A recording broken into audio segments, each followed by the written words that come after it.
but it's really a Democrat hoax because they're trying to get people to talk about something that's totally irrelevant to the success that we've had as a nation since I've been. Whether or not there's pedophiles in Trump's administration and who donate to his campaign is irrelevant to the success of our nation, apparently. Who cares if they're fucking kids, okay? If they can help me stay in power. Trump might be a pig. It doesn't make him a pedophile. This letter doesn't prove either. I don't think anyone's trying to say that. Yeah, I mean, kind of. Like, what does that mean? Can someone explain to me? What?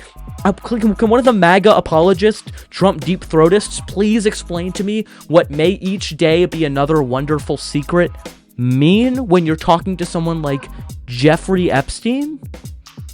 What's the secret? Hello, everyone. Hope you're doing well. Hope you're finding ways to stay sane in this increasingly crazy world we live in. It seems like there's so much going on. It's hard to keep up with it at times. I know that this week in particular, or these couple weeks, have seemed particularly, I don't know if somber is the right word. They've been heavy, whether it's not just, the assassination of Charlie Kirk, but just, the fact that, the FCC under the Trump administration is now threatening news organizations with, being sued and being shut down if they don't take hosts they don't like off the air, like with what happened with Jimmy Kimmel, whether it's Trump deploying the National Guard to more cities in direct violation of the governors of those states and his executive powers. Things like that just seem to be kind of happening more and more, and it's just nerve-wracking. I don't know. I feel like I'm kind of at a loss for words here to describe what we all know is deeply, deeply troubling, but I do think that just staying engaged is important, not tuning out. Obviously take the breaks that you need. Don't let it become all consuming to the point at which you can't function, but take the time you need. Focus on things in your life that are real and close to you. I find that it's very helpful to focus on family and friends and just sometimes take a break from the news at times. I'm not saying do this all the time, of course. Be sure to stay engaged and stay in the fight. The best weapon against fascism and a rising authoritarian government is an educated and informed citizenry. So be sure you're a part of that. That's all kind of I can say about that. I don't have too much more in terms of announcements. As you guys know, I was actually supposed to debate Charlie Kirk on Jubilee today, actually. It's the 21st. So I was supposed to be debating Charlie Kirk. When I'm filming this, you guys will see this on Monday, or I'm posting it on Monday, so you'll see it at some point after that. But it's kind of weird. You know what I mean? It's interesting to think about the fact that I'm here right now because he's no longer alive. I think that's like, my whole schedule got messed up. Obviously, I'm not trying to compare my situation to Charlie's or those who are more closely affected by it, but it's just, I guess it feels more real to me because life changed, of course. I had a trip out to LA as well as out to Colorado State University that I didn't go to, obviously, because the individual to which I would be debating is no longer with us. So I think that part of that too just kind of like, what's the right word? It kind of brings like his death more into focus or into view. Like Charlie Kirk, obviously, and I don't want to get too much into this because I think they address this a little bit, considering my understanding is this video filmed on September 10th, the day, and like literally just like hours, if not like minutes after the news broke that Kirk had died. I think just Charlie Kirk, to me, obviously, like I've spoken about it, deeply, deeply harmful beliefs and policies and ideas and all of that. Of course, like that's an understatement of massive proportions. He did massive harm, and he was not this warrior of free speech, like people like to say he was. Absolutely not. Okay, I will talk about it a little bit. He called for people like Mehdi Hassan to be deported because they spoke out against COVID, the lack of COVID restrictions or something like that. So just things like that, like he was not whatsoever at all. Okay, like I wanted to dispel with this myth that he just wanted to practice politics the right way when he's joking that you can't throw gay people off buildings in Gaza because there's no more tall buildings, as if like joking about an entire population being genocided is somehow the punchline of a joke. That's definitely the right way to practice politics, right, Ezra Klein? Just despicable things like that. With that being said, the death was somewhat harrowing because of the fact that like he's still like a real person that like I can conceptualize of. I'm not trying to say we should overly humanize him or sanitize his record, of course not, but I was supposed to be there, now I'm not. So it's like that kind of gravity. My life did not entirely continue on as it would have otherwise, as I'm sure is the case for many of you, which is understandable. So I think just that sort of thing, like preparing to debate someone, you're no longer debating them because they literally got shot in the neck and died. I don't know. It's just it's harrowing, and I'm not trying to say that, if you have feelings of apathy towards it or can't bring yourself to seriously mourn because of the harmful things that he said and the policies he's promoted, that somehow you're doing something wrong. I don't think that's the case at all. I think people can have varied reactions to this. I think people who are celebrating it are doing a deep disservice. I'm going to talk about a lot of this. I don't want to get into this too much because I think the first segment of this, I have not watched this episode, mind you. This episode of Middle Ground, or the Roundtable, I think is what it is. It should be interesting. I'm looking forward to it. So I have not watched it, but I did see that their first little segment was about Charlie Kirk. I saw like a couple clips that I think Xena posted. I know both Xena and Mason, so they're great, and I'm sure I'm more than positive they're going to do a great job, and I'm looking forward to seeing that episode. But they're going to talk about it a little bit here, so I'll kind of get that here. In terms of news or upcoming things, I'm looking forward to continue posting content. Apologies for the drought in content recently, especially on my TikTok and Instagram. Haven't been posting there as much, just been kind of busy with other things in my life, and I definitely do want to keep up making content for you guys because it's something that I enjoy, and I know it kind of helps me process through my thoughts and ideas. This is how I process my ideas. I think that I process by talking about things. I learn by watching this and commenting on it and hearing your reaction in the comments and just building all of that together is kind of how my brain processes. So I want to continue learning, and learning to me is continuing to talk through my thoughts and ideas with you guys, being here as well along with it. So that's kind of all I have in terms of news. I guess I'm looking to potentially be in some of these Middle Ground episodes.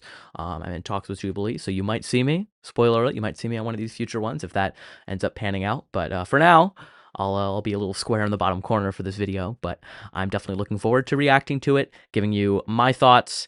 And without further ado, I guess, of course, I'm going to have timestamps down in the description below if you want to skip around to the different prompts of which I actually don't know. I didn't look ahead to see what they'd be discussing in this episode even. So, I mean, other than Charlie Kirk, I saw that was like the very first part that they addressed quickly, which they didn't have much context. I digress. I don't want to get, we'll talk about it very, very soon. But that's kind of all I've got. So if you want to see more of this content, definitely make sure to subscribe. And without further ado, let's get right into it. And I think this is interesting to talk about too. I mean, obviously, it's become a mainstream. I think you know. What is that actually? I don't know. This is from the Wall Street Journal. They uncovered a story a couple weeks ago, or maybe it was a couple months ago. I can't even remember the timeline. Oh, so you do know. Well, I know the story. I know the story. The Wall He Street knows Journal about wrote it. The story on July 15th. Gotcha. They didn't you know release quite the a letter. bit of the details. Yeah. I mean, of course. Of course. Of course, absolutely. Conservatives and their weaponized incompetence all the time. Of course, yes. What is that? I have no idea. Oh, wait, let me tell you, I actually know about it. Jesus Christ. Conservatives love playing stupid when they think you don't know. And then once you know, they're like, oh, okay, no, I know all about that. Jesus Christ, it's going to be a long episode. Hi, I'm Xena, and I'm a leftist. Go Xena. Hey, I'm Mason. I'm also a leftist. I'm James. I'm a MAGA conservative. I'm Kaizen, and I registered with the Republican Party. This is Roundtable. Right. Are you ready? Let's do it. I'm excited. So to start, we need to address what just happened literally moments ago in the news, which is that Charlie Kirk was shot and killed. How's everybody feeling about this breaking news event?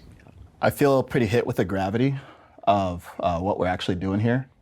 You know, I film outside, so I make content, make videos, and I'm known for shooting outside.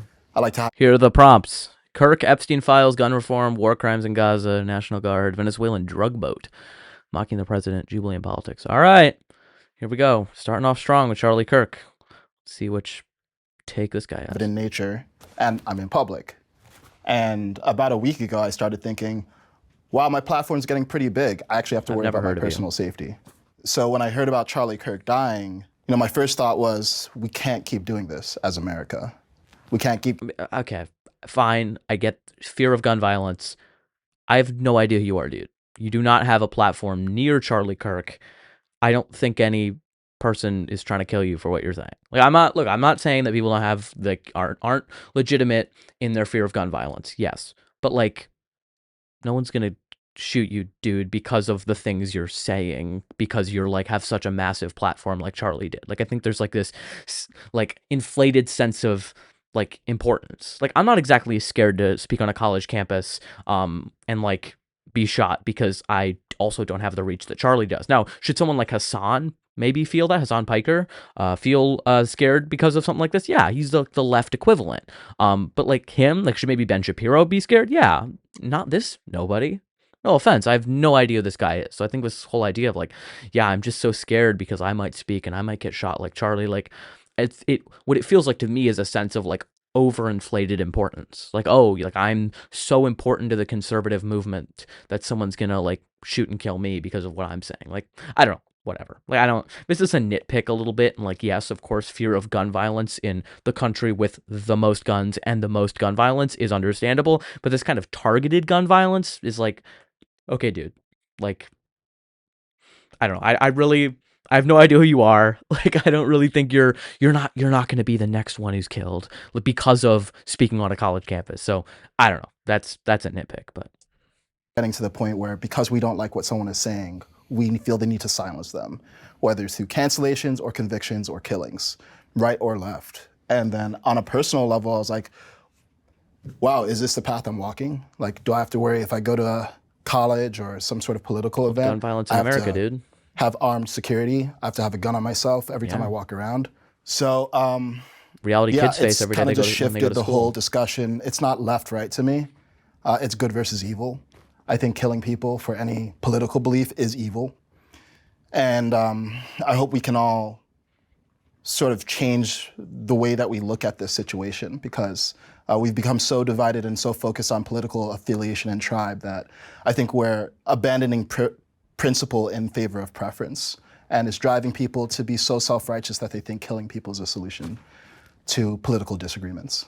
Yeah, I think that violence is something that is happening all across the world, and it's so rare when we see it to people that are high profile. I think that anybody that watches that video, regardless of affiliation, just feels like a intense disgust. Regardless of what people think, there's a human empathy that is just natural, regardless of who the person is that's the victim. I was not overjoyed looking at a video like that. And I see there's a lot of prominent right-wing influencers that are claiming that everybody that has a left affiliation is like celebrating or dancing. And I think that's a gross mischaracterization. So I just wanted to make that clear. I also know, I heard that you have pretty strong ties with Charlie, so I don't want to cause any, this happened just moments ago. I don't want to say anything that might set off anything. And while I do think that a lot of his views are abhorrent, and I think that he instigates violence in communities, I'm not going to look at that video and say that like that's something that overjoys me, because that's against my values as somebody who cares about human dignity. And as someone who has spoken to Charlie Kirk but has never really known him except for by his political beliefs, I noticed that we can talk so broadly and so rashly about people who are distant from us or don't feel connected to us, but we also respond differently based on identity when people are experiencing violence. So I think that's something that I really want to bring light to in this conversation. And I think it's also important for us to kind of just like look at how politics have become so saturated with strong emotions. I think that is for a reason that's important, because politics is becoming so in our faces. And I think that as it's important to have these strong emotions, how we guide with and lead with our emotions is also super important. And I think that this is also a reflection of the terrible troubles that are going on in our country in regards to politics. I think that we definitely need to look on how we can make a path forward that doesn't make people feel that they need to express themselves in these violent ways. I think this is pretty clear. Yeah, I'm sure you have a lot to say. You deserve the space to say that. Just one thing that was reminded of is, I don't know Charlie as a father. I don't know him as a family man. I grieve for his wife and his kids. That's not something that anybody should have to go through. So that's just another thing. I only know him for his political beliefs and his very flamboyant personality that he showed the world. I don't know him as the family man, and I want to speak to the family as well. Well, I think we'll all remember him, not even so much, Mason, for his political beliefs, but in the ways that we knew him when you debated him against him, Zena, as someone who, even if you disagreed with him vehemently, he listened to you. He was not one to engage with name calling. And I gotta be honest about my side. There are some on my side who do engage in the name calling, who do engage in the logical fallacies, who make the argument not about the argument, but about the person. Yeah, he did all those things. All of those things. He literally named all of the things Charlie has done. Charlie called Mehdi Hassan a neurotic lunatic, called for him to be deported, called for Ilhan Omar to be deported, and called her a terrorist sympathizer for daring to criticize the actions of the state of Israel. He said that Michelle Obama and Ketanji Brown Jackson lacked the intellectual processing power because as black women, they just, couldn't get to where they were. They must have taken the spot from a more deserving white man. What reality are we living in? I'm so tired of this sanitizing of his record to be super clean and he just cared so much about free speech. No, he didn't. He called on his political opponents to be deported for their expressed political views. That could not be more antithetical to anything First Amendment. So I don't care what concocted version of Charlie you're going to try to spool up because he's no longer alive. But the reality is the Charlie Kirk that lived, was not this bastion of free speech that just loved open dialogue. No. Do I think conversation is important? And do I think people need to be engaged in politics? Yeah, of course. Did Charlie champion that? No, he didn't. He championed logical fallacies. He championed lying confidently. He did. He mastered the art of lying with conviction and thinking that no one would point it out. There's a beautiful example of this in the absolute disaster of a performance that he had against the Cambridge students in that debate, which I reacted to on my channel if you want to check that out.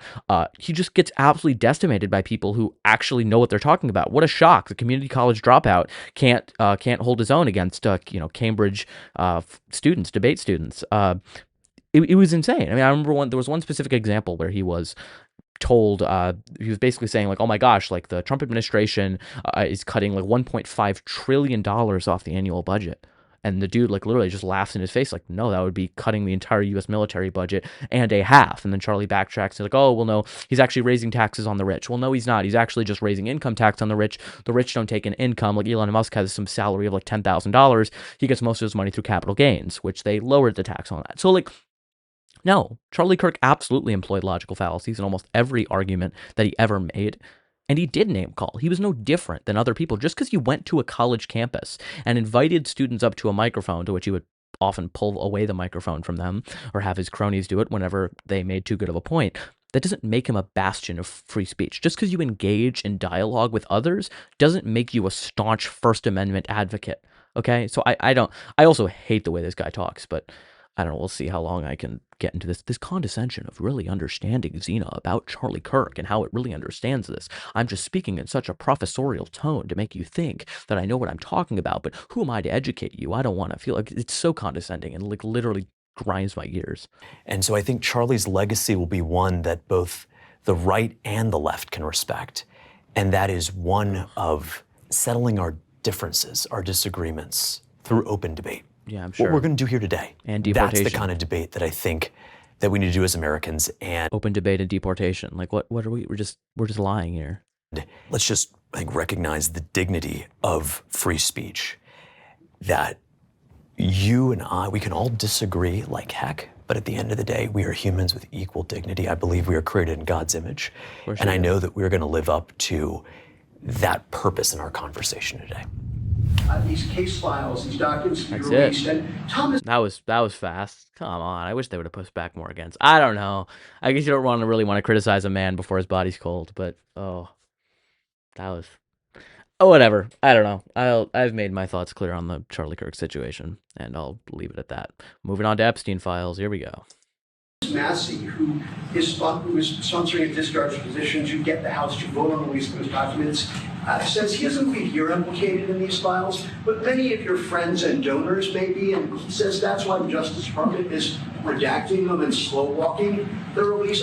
Is the Justice Department protecting any friends or donors, sir? So this is a Democrat hoax that never ends. It reminds me a little of the Kennedy situation. We gave him everything over and over again, more and more and more, and nobody's ever satisfied. From what I understand, I could check, but from what I understand, thousands of pages of documents have been given, but it's really a Democrat hoax because they're trying to get people to talk about something that's totally irrelevant to the success that we've had as a nation since I've been. Whether or not there's pedophiles in Trump's administration and who donate to his campaign is irrelevant to the success of our nation, apparently. Who cares if they're fucking kids, okay? If they can help me stay in power. Is anyone shocked? No. Presidential. The Epstein Files are a Democrat hoax. 3, 2. No one can agree on this. Oh my God. Of Curious to hear course. what you have to say. Jesus What I think the Christ. president's referring to Here we go. is this newfound interest in Democratic leadership, Nancy Pelosi, AOC, Chuck Schumer, people who didn't speak about Epstein or the victims, people who were actually abused and trafficked. For 4 years, President Biden, Merrick Garland had the DOJ. They could have released these files. This is a lie. They were under grand jury cover. They were not. Courts did not allow them to be released. Okay, they were very recently opened up by court order, opened up under a grand jury subpoena in order to allow them to be released and redacted. So this is something that is fairly recent. Okay, there were investigations that go into this to suggest that like Joe Biden could have released him, but just didn't. Okay, because there's Democrats on that list. Even if that's true, who cares? Like I don't like Joe Biden either. Is it true that there's probably Democrats on that list too? Yeah, all of them should be exposed. Like it's not. I don't know, this is such a lie that like, oh my God, Democrats just were covering this up, you know, and they could have done it and they just didn't. Like, no. Files get redacted, files get released, judges unseal documents and evidence that are available to the public. That's what happened in this case under the Trump administration. And now they're continuing to refuse to release the documents. And people like Pam Bondi said the client list was on her desk. Complete and total lie.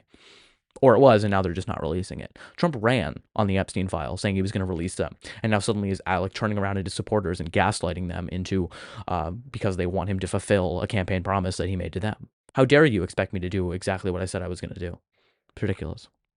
Now, all of a sudden, when there's an opportunity to maybe smear the president, Oh yeah, they now want to say that because they're not going to be released or they are going to be released, that this somehow implicates the president. When you heard Thomas Massie say he doesn't think the president's implicated, when Jeffrey Epstein's, the attorney that represented some of the women who went against Jeffrey Epstein says that Donald Trump fully cooperated. When Donald Trump kicked Jeffrey Epstein out of Mar-a-Lago, totally a when these fabrication. allegations. Yeah, I'm tired of this argument. Oh yeah, Donald Trump kicked Jeffrey Epstein out around that. My understanding of the situation is that they just had a falling out, what was completely unrelated to that. And the news is that also the facts is that multiple of the girls were recruited from Mar-a-Lago to work for Epstein. Also for like the spa at Mar-a-Lago. I'm sorry, why are underage girls working in a spa at Mar-a-Lago at Trump's resort? Huh? First surfaced. I think it's an opportunity, it's opportunism for the Democratic Party leadership to use the inherent confusion and ambiguity around the Epstein files to somehow smear the president. You saw Elon do a little bit of this in June when he said that he was in the Epstein files. What does that even mean? So that's what I view it as, is that not the Epstein investigation is a hoax. I think there's obviously real victims there, women who were abused and trafficked. But this newfound concern on the Democratic Party, and I gotta say for myself too, some Republicans like Thomas Massie, who I consider to be a grade A grandstander, he tweeted about Epstein 4 times prior to Donald Trump's second term, 76 times since Donald Trump took office. So it's a wedge that's being used, I think, to divide the party, to divide the country, and to hurt Trump. You said confusion and ambiguity, and I don't even think those are adequate labels to talk about most of the media attention to the Epstein files. I'd say it's the energy that's generated amongst conservative pundits. And to your credit, I don't think that a lot of Democrats were talking about this while Joe Biden was in the executive, but day after day, we saw conservative pundits demanding this. This is what Donald Trump and J.D. Vance ran on. They did run on it. To be fair, they did run on it. J.D. Vance specifically said, we will release the Epstein files in interview after interview. Well, so it wasn't interview after interview. Correct. I went to many of Trump rallies. This was not coming up frequently. I agree with you, though, and I do place a lot of blame on the conservative pundits who did want clicks and wanted subscribers and wanted monetization deals. Yeah, and they perpetuated this. Absolutely. I think where the actual confusion kind of comes comes from is this idea of like, where is the hoax that we're finding? If we know that Trump ran a lot of his campaign off of, releasing these files, and we also had Pam Bondi, saying that the list was on her desk. And then the DOJ has come out recently to say that they found Trump's name in these files that we also know have explicit pictures of children inside of them. We also know that the man who is behind all of this, Epstein,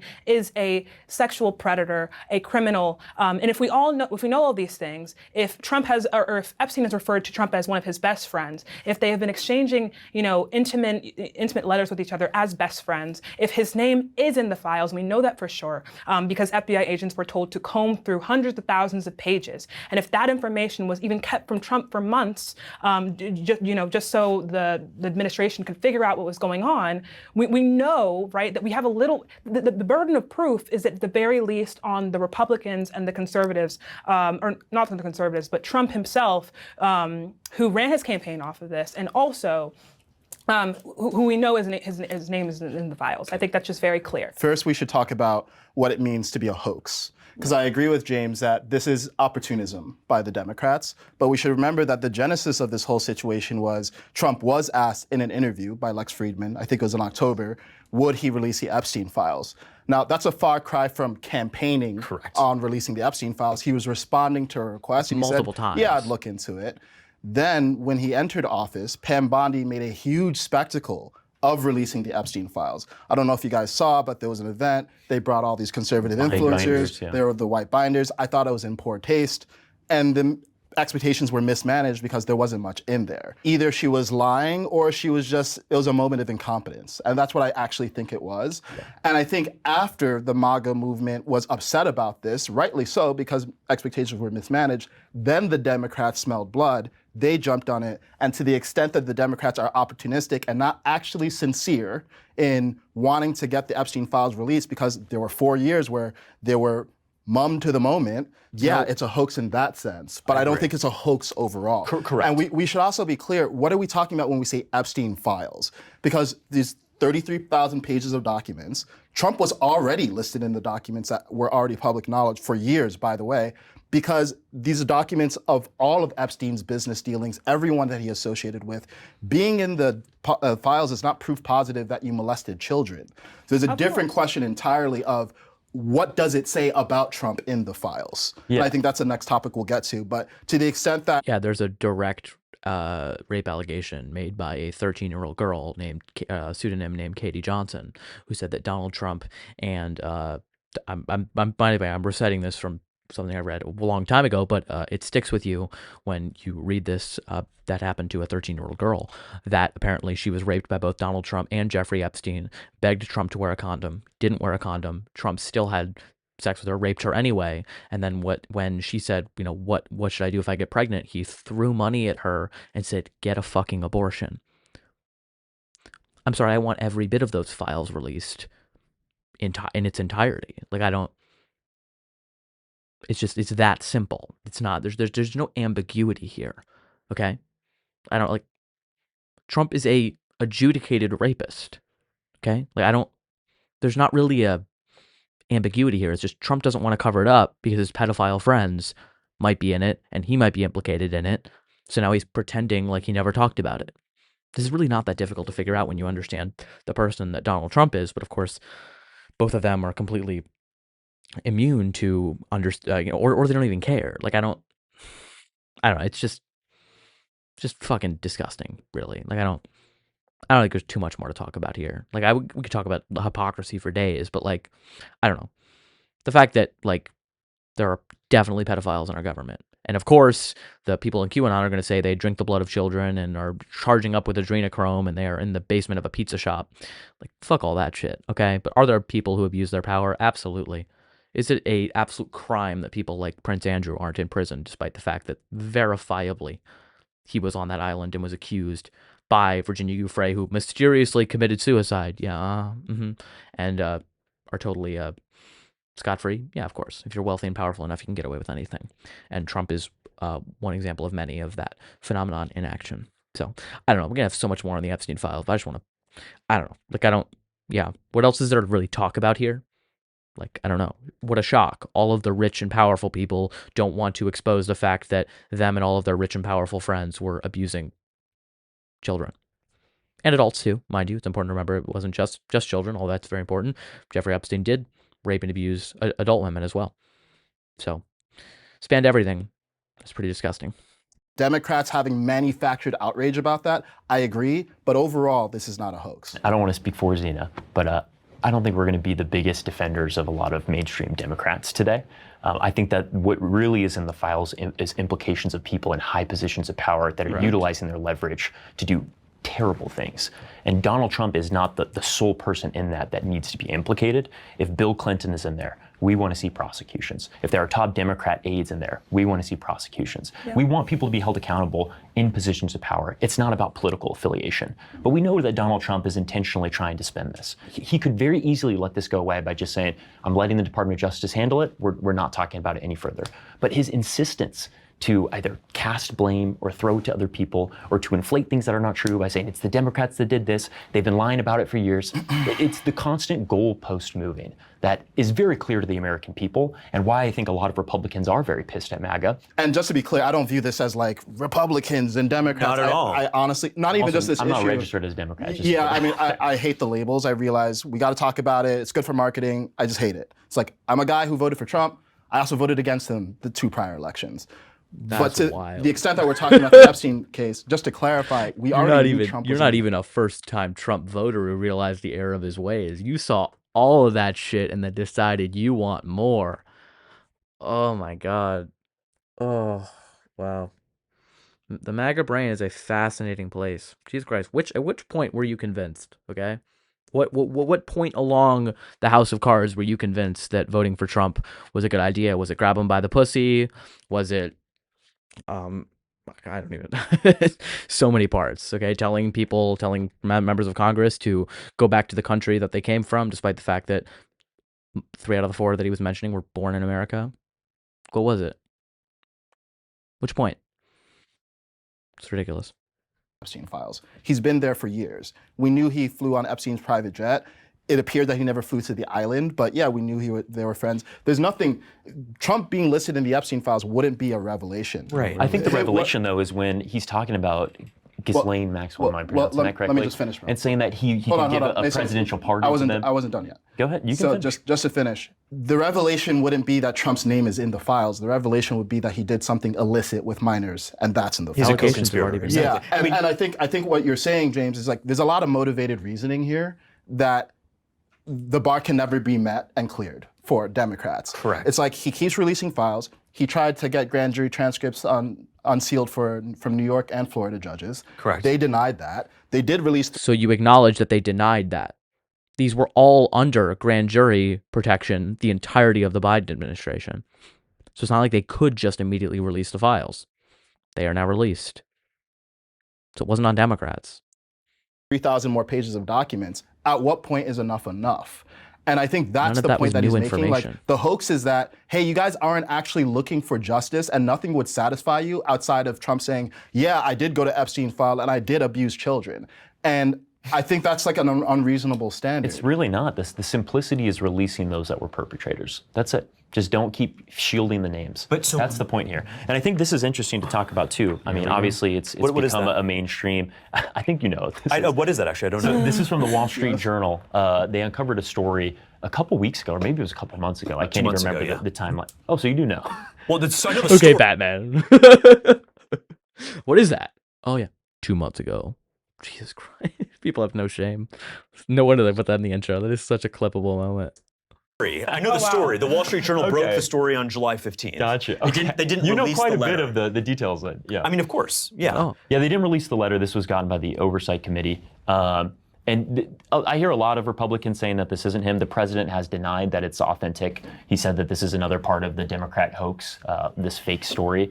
I really don't care about this paper in particular. I know it's getting a lot of media attention right now, but when you see like the man that Donald Trump is, we can all acknowledge that this is not a man of traditional conservative values. I mean, this is a man who's been in multiple marriages. He said that he would have sex with his daughter if he wasn't related to her. He said that he'd grab women by his genitalia, bragging about that to a news reporter. I think we can all agree that this is not the epitome of what conservative traditional values would be. The epitome of conservative Christian values is not to judge somebody by their worst mistake from 20 years ago, whether or not they actually said something. What a conservative and a Christian does is they look at the person they are today. Oh, really? Let's just take so this letter to the nth degree, just for a moment. Let's say I guaranteed you that Donald Trump wrote this. What does this prove? And I don't believe he did write this, but what does it prove if he wrote this? Yeah, I think it proves a lot about, the relationship that Jeffrey Epstein, a sex... Do you know the end of it? Do you know the end of the letter? Happy birthday, friend. May each day be another beautiful secret. I believe it's something to that effect. I'm sorry, what? I'm sorry, huh? How do you interpret that as anything other than, oh, by the way, I know that you're abusing underage girls and getting away with it. Let each day continue to allow you to do so without being caught. Like, can we read? I hope we read the letter. I really hope we do. Predator and the president of the United States had. It was one on the basis of, relationships with women that seemed to be extremely objectifying. We've also seen multiple testimonies from women that kind of align with the same, air of just objectification that we see is perpetuated in like letters like these. Which testimony? Why would there be? I can reference that after. But why would we see, for a birthday, like if you and your friend, like let's say your friend is coming to your birthday party and, they give you a letter, it would be of a naked woman and with strange innuendos of this one about secret, get-togethers and things. Where's the secret get-together here exactly? So, and may every day be another wonderful secret, and then he has a woman drawn here. I think that's just very strange, especially when we see... Sure, it's strange. I would admit to you, if Donald Trump came out and admitted he wrote this, I don't think he did, but if he did write this, at the worst, in the most guilty sense, it is strange and kind of weird. Yeah, so no one is, it's not a smoking gun. This is just an additional piece of a broader narrative that Donald Trump has proven himself to be. Trump might be a pig. It doesn't make him a pedophile.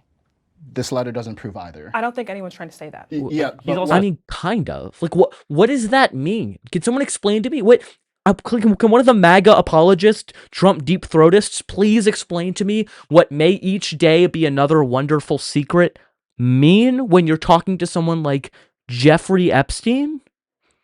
What's the secret? Explain to me what you think the secret is other than he's secretly molesting and abusing underage women. What is the secret? That's shocking that James is like, it might be real, it might not be real, I don't know, but even if it was, what does it prove?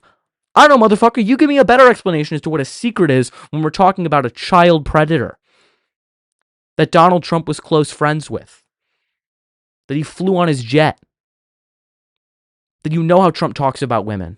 Like, what? What are we talking? What are we doing? This letter doesn't prove either. I don't think anyone's trying to say that. Yeah, he's also a sexual assaulter. I'm not even clear why we're talking about this when this is actually about the release of the Epstein Files. But if you constantly have signs, right, that are buzzing around this picture, we have to take note of that if we're examining this issue in good faith. Trump has continuously over the years proven to speak about women in objectifying ways. It's strange, it's peculiar, and he had a close relationship with a sexual predator. Okay. That is very absurd, and I think that we need to note that. And this is another thing that shows us, the ways in which Donald Trump might view women.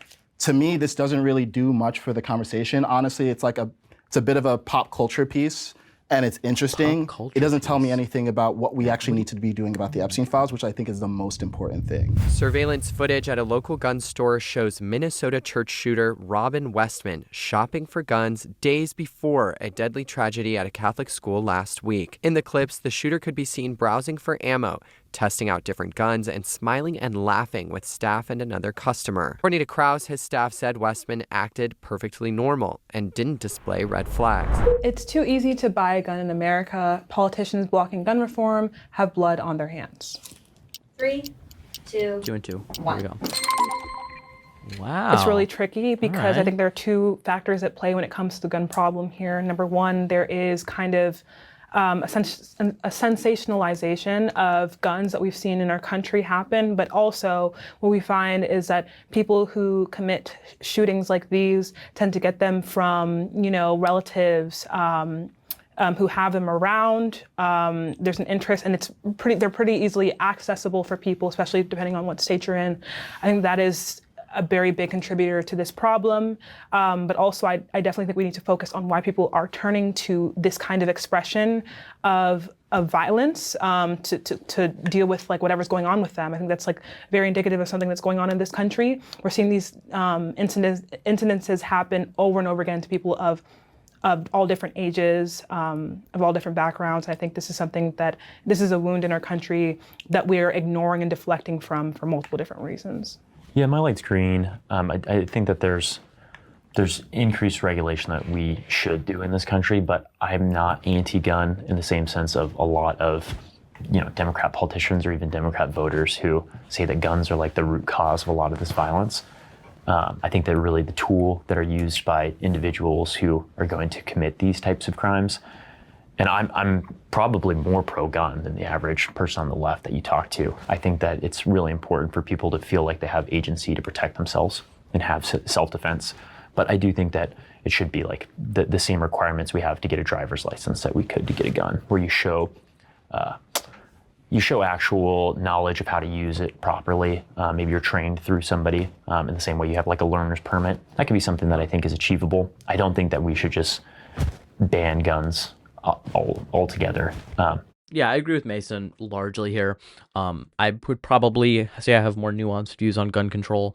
I think that the whole idea of just ban guns or like just increase waiting periods is not is not going to be the best solution to the problem. Do we have a gun problem? Absolutely. Is it too easy to get a gun? Yes. But a lot of things, such as either waiting periods or more gun registration fees or something like that, just make it more difficult for low-income people to get guns. I think there's a slight bit of a paradox or a bit of an inconsistency with a lot of people on the left who hate the police, but also want it to be way harder or like massively more difficult to get a firearm. And the reality is then you're saying, okay, the only people you want to have guns are the police, who you think are bad. So think about it that way. Like if we already agree that, especially in cities, especially among marginalized communities, the police are not there to protect them and will not protect them, and in many cases kill them, then it's up to them to protect their own community. So do you want to disarm those people who essentially have to play that role and protect themselves? I think that is probably not the way to go about it. I think that there are reasonable gun restrictions. I think, for example, like we shouldn't be able to have something like AR-15s, but like I think there is too much of viewing gun control as kind of an issue of, oh my gosh, like gun crime. I mean, the reality is the majority of the gun crime in this country is gang violence. Okay, that is just the reality. I mean, that was the last question Charlie Kirk asked before he got sent to another place. But basically, he was to ask that because he's trying to say, oh yes, crime is, or like gang violence is just a result of black people being violent, and therefore I'm going to go on a tirade against how violent black people are. The reality is that gang violence is predictably the case whenever there is a lot of poverty within an area. We saw this in the turn of the 20th century with the Italian Americans and Irish when they were forced into ghettos, and thus a gang culture emerged as a way to get ahead. So the way to reduce gun violence is regulation of firearms part of it? Absolutely. But is a huge part of it as well lowering poverty and fighting the conditions that lead to this type of violence? Absolutely. And that is as important, if not more important, than just passing a bill that makes someone wait 72 hours to purchase a firearm or pay an additional registration fee. Those are band-aid solutions to a problem that runs much deeper. And I think that's the nuance that's necessary in the gun conversation that isn't. It's usually just people on the right be like, my Second Amendment. People on the left be like, no. And I think we obviously need to have a more holistic picture of what violence is and what violence is indicative of. I think there's a really interesting quote from the sociologist Emil Durkheim. If you look into his work, he's a fascinating guy. And his theory of crime was that crime served utility. It had a social function, and it was to be an indicator of needs that were not being met. The example that he uses in the time in 19th century I believe 19th century France, was that there was a lot of grave robbings. Okay, grave robbing was super common. There was, it was very, very lucrative as well. People would pay a lot for bodies, and you think, well, why is this happening? What one response would be, oh my God, we just need to crack down on these people. We need to throw them in jail, and that's going to solve the problem. But you also need to realize that it indicated something. And what it actually ended up indicating, if you look into it, is that there was a very high demand for medical research on deceased bodies. And the laws and the regulations were so stringent when it came to people donating their body to science to be looked into that many people just didn't do it because it was too difficult, or they didn't want to, or it was too taboo. So by laxing or easing the restrictions on the laws, it allowed for more people to be able to donate their bodies to science. The black market completely ceased, or mainly ceased, in this type of grave robbing, and then they had that social utility or social function met, or social need met, rather. Same thing is the case here when it comes to something like gun violence. Why is there so much crime? I think it's really interesting to consider something with crime. I don't want to go on too much of a tangent. The most shoplifted good, this was a statistic, some stuff is like what radicalized you, or the what like really stuck with you. The most shoplifted good in 2020, and I would have to look at it more, but the most shoplifted good in 2020 was baby formula. Not flat screen TVs, not Pepsis, not Mountain Dew bottles, not, sugary drinks and electronics. It was baby formula. It was people who needed to feed their children was the reason that they stole. So that's an indication that we are deeply, deeply flawed as a society, and we have needs that are not being met for a large percentage of our population. And gang violence is an indication that needs are not being met, that people don't have the tools to succeed, that families are being destroyed by things like mass incarceration and the war on drugs, and thus people turn to gang culture to create that sense of community and family when their own has been destroyed. So I think in that sense, I think that's a more holistic picture. I'm sorry to go on such a tangent. I just think, gun control and the conversation surrounding gun violence often gets so polarizing, and we like to have black and white solutions of, no, people need to be able to own a tank and own a nuke. And people on the left are like, no, we need to completely abolish, repeal, and ban every single gun. And obviously, like many things, I think the truth lies somewhere in between. Not on all issues. I'm not trying to say that on every single issue. The truth always lies in between. On this issue, however, I do think there's a bit more nuance to be had and a bit more context to include in the conversation so that it doesn't just turn into ban guns, don't ban guns, and we just keep butting heads. It's another wedge, culture war wedge issue that is designed to divide us instead of look at the root cause of violence, which is poverty, which is disenfranchisement, which is discrimination. And I think that's just important to keep in mind. So I think that's kind of like a fantasy that folks have, is just being able to remove guns. Sure, that'd be great if we could erase them with a snap, but it's not possible.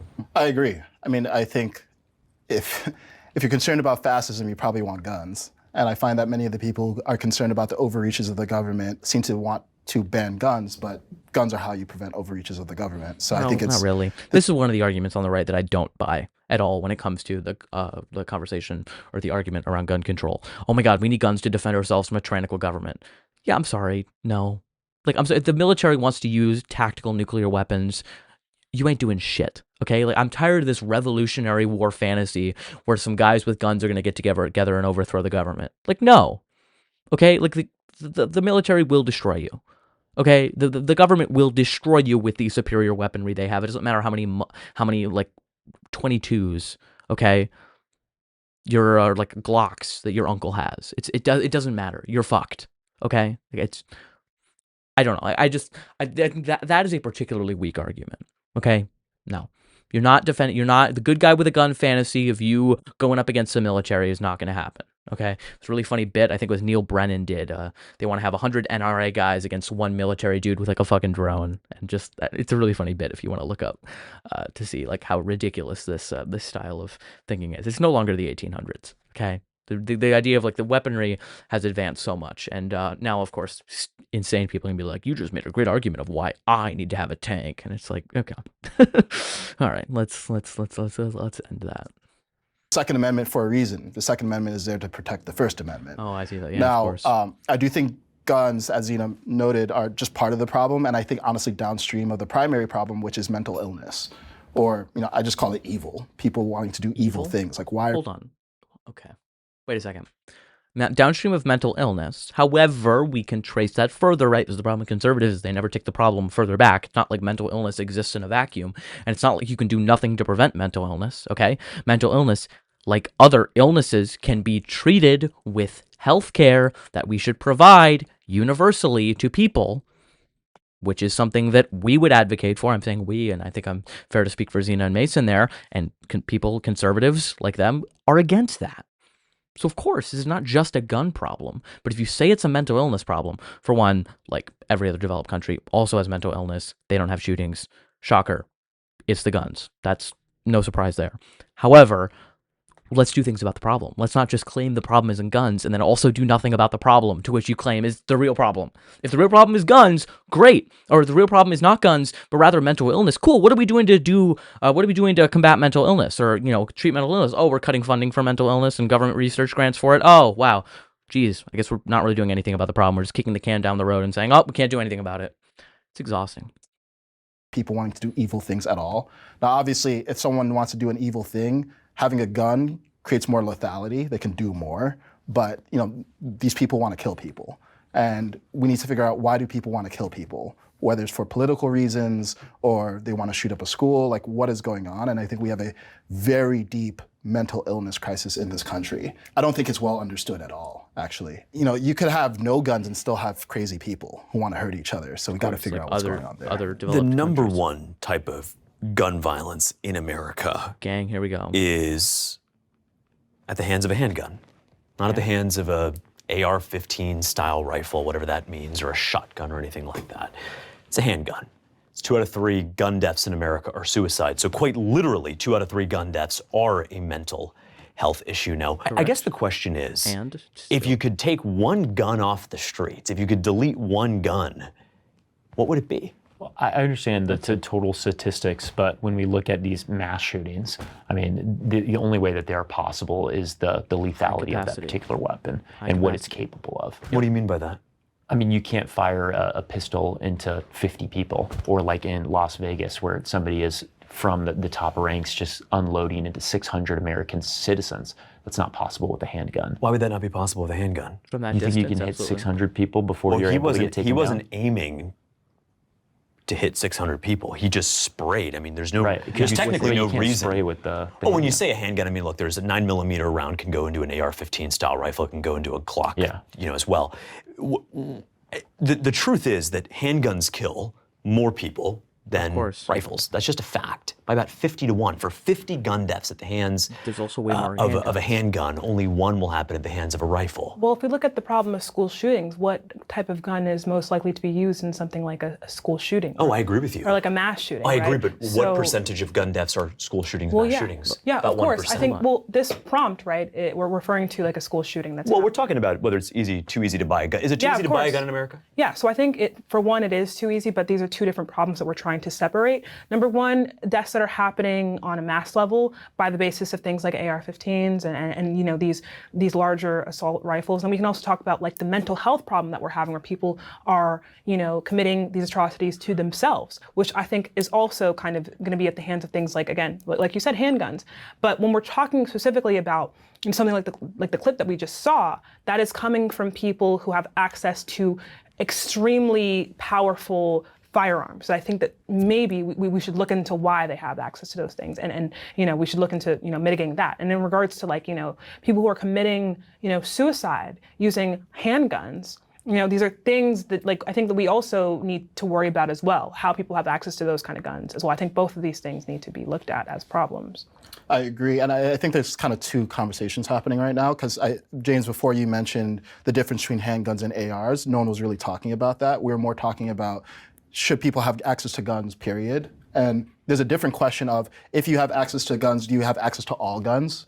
Is it some sort of psychological competency test that you need to pass before you get an AR-15 versus a handgun? I don't believe so. Yeah, so I'm actually curious to hear your perspective on people's access to guns more generally, because if we have a mental health issue, part of the problem is we need to solve the mental health issue, obviously, but do you think there should be more strict requirements on people passing some sort of test before they get access to any gun?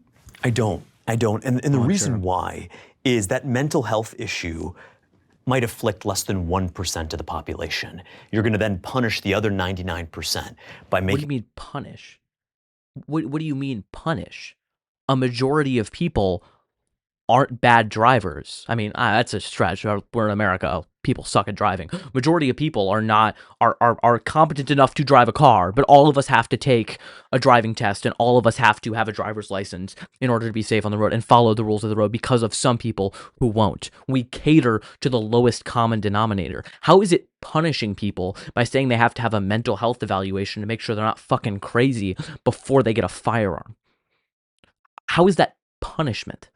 Okay? Like, it's such a weird, this is such a weird thing from conservatives because they can't conceptualize how we're going to do some things that you're going to have to do because it benefits other people. You're going to have to pay some taxes that go to benefit other people because we live in a society and we have to cater to the lowest common denominator. We do this all the time. It's the same thing with whole argument about college. Oh, I have to learn all these things. I have to take all these gen ed requirements that I already know. It's like, okay, the point of education is to make sure everyone gets the same level. And that sometimes does mean that you will have to learn things that apparently you already know. In the same way, you might have to go through a mental health check or take a gun class on things that you already know to make sure that the lowest common denominator person still has access to that information. And that's a good thing. We shouldn't go away with driving tests because, oh my God, I already know how to drive a car. Why are they punishing me by making me take a road test? Like, what the fuck? No, you still have to go to medical school to get a medical license. You have to take the bar exam to become a lawyer, go to law school, okay? You still have to do these things. You just have to do it. It's not punishment that you have to demonstrate competency, okay? It's not an insult to your competency that we require that you demonstrate it. Okay? That's just basic. That's just basic common sense. So, oh my God, it's conservative brain rot is seriously something else.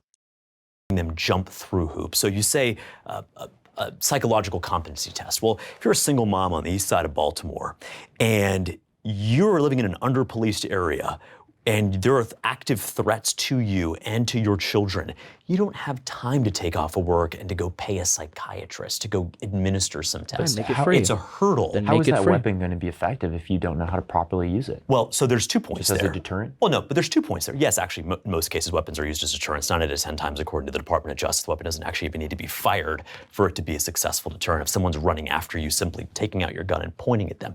The second is it's not actually all that difficult to use a handgun. And I guess the third point is this. It might not be difficult to fire a handgun. Do you mean use a handgun or use a handgun safely? Those two things are very, very different. Knowing how to operate the weapon effectively. Like, yeah, of course, if you think that a single mother in Baltimore, in an area that's under-policed or rather inadequately policed in terms of how the funding is distributed, yeah, she should also still have to. Is it really so out of her way to have to get a driver's license? Look, she just has to drive her kids to school and has to drive to work. We're really doing her a disservice by making her go to the DMV and get a driving test. What are we talking about here? Yeah, there's going to be hurdles. You gotta work through hurdles if you want to operate a deadly weapon. If you want to drive a deadly weapon, which that's a strange way to put a car. When you're driving a car on the highway, you're a missile. You hit someone, they die. Over 40,000 Americans die. It's actually very interesting. A similar number of Americans die in terms of gun deaths as they do in car deaths, deaths from car crashes, okay? Do we think that just because there are hurdles and people are going to have to, figure out a way to get to the DMV to have their driver's license renewed and get like their car inspected and make sure that they pass an emissions test means we shouldn't have these barriers or shouldn't have, not barriers, just safety standards? No. Okay, fine. You think, oh, it's going to be so difficult for her to be able to pay to see a psychiatrist? Fine. Have universal health care, so it's not so economically disastrous for her to be able to take off work and go see that psychiatrist, okay? Have more paid sick time, have more paid leave. Like, these are solvable problems. The problem is you're pointing out problems that exist in our system and then refuse to solve those problems. Like, it's that simple. You're bringing up problems that we have solutions to, and then you deny those solutions. So I don't want to hear it from you about all the hurdles they have to jump through, because we actually are interested in solving for those hurdles.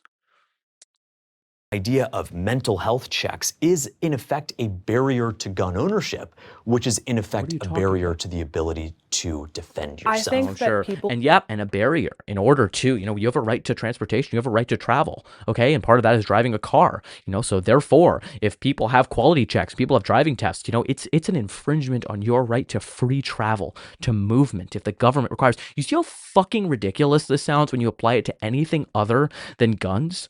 Okay, like seriously.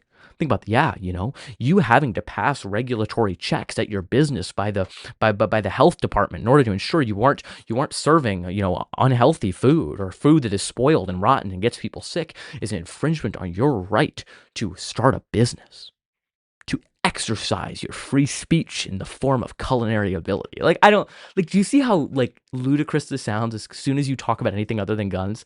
Our society operates on regulation, operates on you having to demonstrate competency, especially when other people's lives are at risk. You know how much training you have to go to be a doctor. You know how much training you have to go through to be a lawyer or to be a health practitioner or a veterinarian, anything. When you're working with animals, you got to go through that training. So this is not that difficult to understand. It's not an infringement on their rights, okay?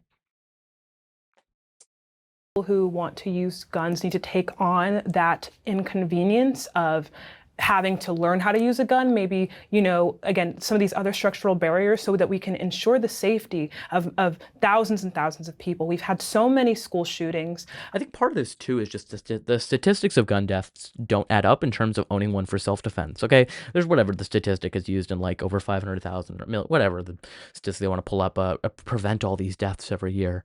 The reality is that if you have a gun, it is more than 3 times as likely that gun will be used on someone in that household than to stop an intruder. Just the facts of the matter, okay? Guns in the home do not make you safer. Factual reality, okay? So let's just dispense with this myth that you need to have a gun in order to stay safe. There are other ways to do it, and having a deadly weapon is not going to increase your likelihood that you remain safe. And so many, people that are people like the president who have been victims of, misuse of firearms. And thus, if you want to use a gun, I think as well, if you are someone who does care about the safety of our communities, I think that taking on that inconvenience can also be seen as doing something that we know is taking part of a larger, greater good. Look, I am sympathetic to the concern that a mom who's busy, who just wants to protect herself, shouldn't have to jump through a bunch of hurdles to just get a basic handgun. But again, there's degrees of lethality. If we're talking about having access to an assault rifle, I think it's reasonable to say, yeah, that should be inconvenient. Yeah, you should have to pass a bunch of tests and jump through a bunch of hurdles. My concern in that case, what do you mean? For what purpose? What do those tests prove? That you're mentally stable enough to have access to a lethal weapon. So taking a test and getting a good score proves that you're God, do you not safe? know how do you know how a psychological evaluation works? This is the problem. Oh, you're just going to take a test and this is the thing with conservatives is they love to boil things down to absurdity because they don't understand it. Okay, they'll be, so we're going to give you a brain test and you're going to take a brains test with a brain score and the brain score is going to match with the gun having score and then you'll be able to have the gun if your brain score matches your gun have score. That makes so much sense. When the reality is they're making fun of their own misunderstanding. This is the thing, he's never had a psychological evaluation. He doesn't know how complicated they are. He doesn't know how many factors play into something like that because he's not a psychologist, because he's not a mental health professional. Don't try to just be this is so stupid. How could we do this? Maybe you just don't fucking understand it. So you're making up straw men because you can't conceptualize how a psychological eval might operate. Jesus. It'd be similar like driving in a car.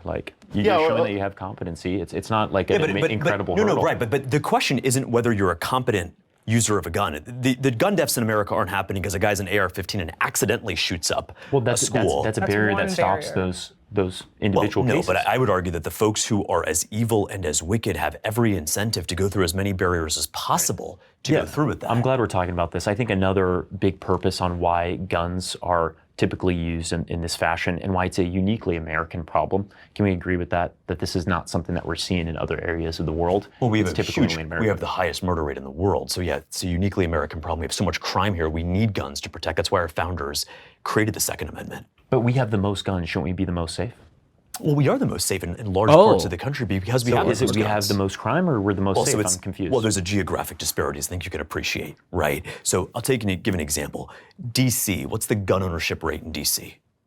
I don't have that figure. So there's 700,000 people in D.C., about 300 of them, 300 have concealed carry permits. Up until President Trump took control of D.C., we're looking at 3 to 4 carjackings a day, armed carjackings with guns. Do you think armed carjackers would be carjacking people if they knew there was a chance that the people in that car had a gun? Why don't carjackings happen in places like Florida or Alabama?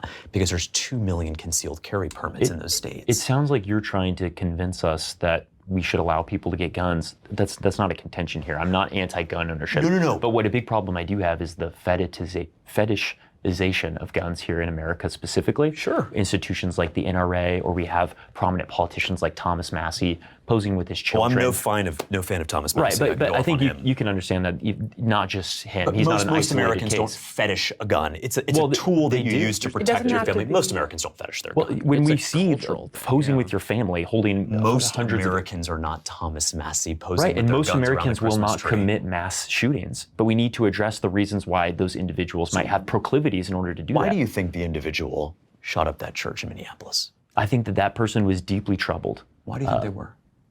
I don't know the individual case, but what I do know is that they had a massive amount of armory. It was not just one gun that they bought. There were photos within their room of dozens and dozens of guns with munitions that had messages written on them. It was clear that they wanted not only the attention, but they also wanted to deliver a message. What was that message? Because it was pretty clear from the scribblings on those magazines along with the manifesto.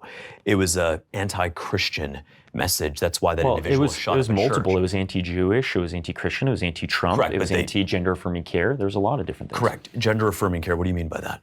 Well, they wrote specifically in the manifesto how they were tricked by the LGBTQ community or whatever. They were a detransitioner, somebody who thought that they were transgender, and then through some sort of psychological conditioning from members around them, specifically satanic online groups that were also like pedophilic in nature. I don't want to get all into the specifics, but a lot of it was extreme radicalization amongst these online chat rooms where this person was in a community that was encouraging this type of behavior. And that plays into the fascist rhetoric that they demonstrated, the Russian obsession, and the neo-Nazi imagery that was scattered throughout most of their journals. Do you think people who suffer from gender dysphoria should be able to own a gun in this country? If we want to go there, we can go there. Well, I'm going there just because this is that. Do you think having confusion about your gender makes you more likely to murder? Like, I'm sorry, do you think having a gun makes you want to identify as a murderer if you have gender dysphoria? Like, what the fuck are we talking about? This is the thing about conservatives. They hate gun control unless they can use it to take away the guns of trans people. Like, oh my God. I think conservatives aren't pro-gun, okay? They're pro the idea of having guns, but as soon as you propose taking guns away from any group they don't like, they are fucking on board. You want to know the pioneer of gun control? This is really interesting. It was Ronald Reagan, because the Black Panthers didn't even take over the capital of California. They merely just had an armed presence there and showed a demonstration of the power that they had, and immediately passed a law. Can't carry guns there. So, like, I don't know, it's just like, what if I can use this to hate trans people? Then maybe I will be in favor of gun control. How miserable can I make the 1% of the population that I think 100% of the time about? Interesting. Now you hear me, you know what I mean? Like, we just need to somehow convince them that all our solutions will make trans people's lives worse, even though they won't, and then they'll be on board, because they just fucking hate trans people. An active debate that's happening. The Department of Justice has floated this proposal that those who are transgender would be banned from owning a firearm on the basis of mental illness. I think it's interesting. We could just bring up, do you think people with glasses should be allowed to have a gun? Do we think that's not an active proposal right now? Hold on. I know, but I'm laying something out here. We could make a proposal and attach an identity to someone and say, this is up for debate now. The question is why? Is there any indicator that people, who have gender dysphoria are violent towards other people? I mean, I don't think that we have statistics in any way proving that. If we want to look at depression, if you're saying, oh, these people are more likely to be depressed, well, we have a bunch of people across a bunch of different identities that are also depressed. Are anyone who is more likely to be depressed should not have a gun? Is that the argument we're trying to make? Making that individual case a representative of an entire group is not how we do proper policy. Absolutely. It'd be the same as saying that we should ban guns from all white men because a majority of these mass shootings are committed by white men. Or all which black everybody men, would because say is most wrong. black-on-black crime would be at the hands of a handgun. Absolutely. That's unfair. That's deeply unfair, those gross mischaracterizations. But if you look at the causal mechanism, if these so-called gender-affirming interventions increase irritability, increase an inclination toward violence, that's something to consider. So where are those premises coming men from? commit like the majority of the violent crime. Should they not be allowed to have guns? Yeah, so hold on. I think we can actually be a bit more precise here, right? Because if someone has a psychological disorder that makes them have a propensity toward violence, or they're on psychiatric medication that makes them have a propensity toward violence, absolutely, we shouldn't be allowing them to have at least an assault weapon, maybe a handgun. Now, not all people with gender dysphoria have a proclivity toward violence, though. I think what you're saying is maybe on certain medications that have side effects, they can have a proclivity toward violence. And I would say, okay, well, then That the applies to trade-off is everyone. if you want to go on these medications to change your hormonal profile, you're free to do that, but you can't have access to an AR-15. Rather than saying, oh, by being part of this class of people, That's right. you, We're talking you about lose access. And taking the medication. And this is the problem when we start attaching legislation to identity. When we start attaching to identity, then it's not precise and it feels like it's persecuting a particular group. And I have tons of concerns about all of this gender-affirming care and transgenderism and all that stuff.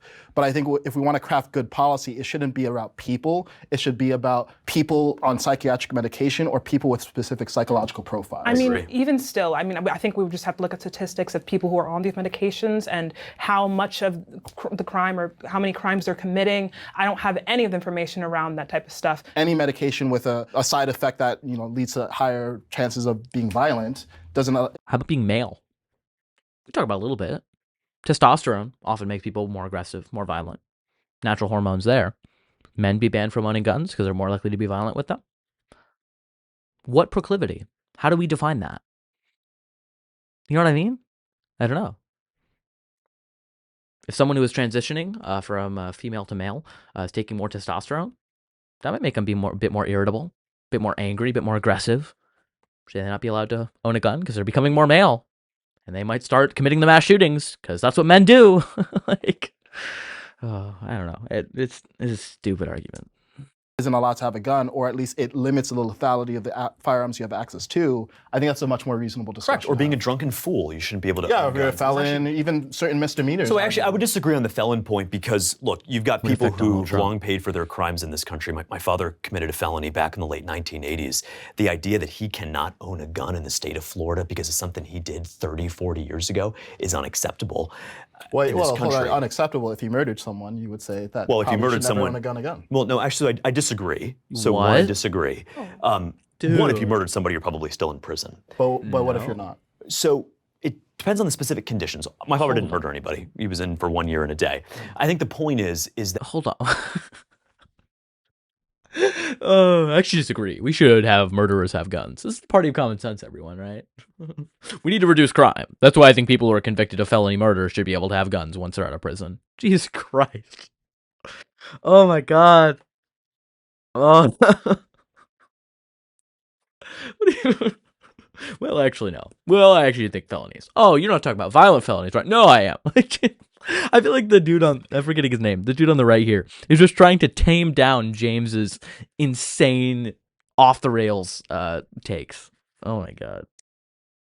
It's not fair to go into a place like Birmingham, Alabama, historically an under-policed community with a lot of black folks, and say, you know what? Because the men here got rounded up and were convicted of drug crimes and did a year and a day, they can't own a gun to protect themselves in a community that is replete with violence. That's not fair to them. Yeah, and that's not what I say. It's a bit of a straw man. The point is... I'm not talking about you. I'm just talking generally about the policy of felons prohibiting. Yeah, but the bro's gonna be convinced to come over to the left side after this. He's like, Jesus Christ, dude, I'm not even...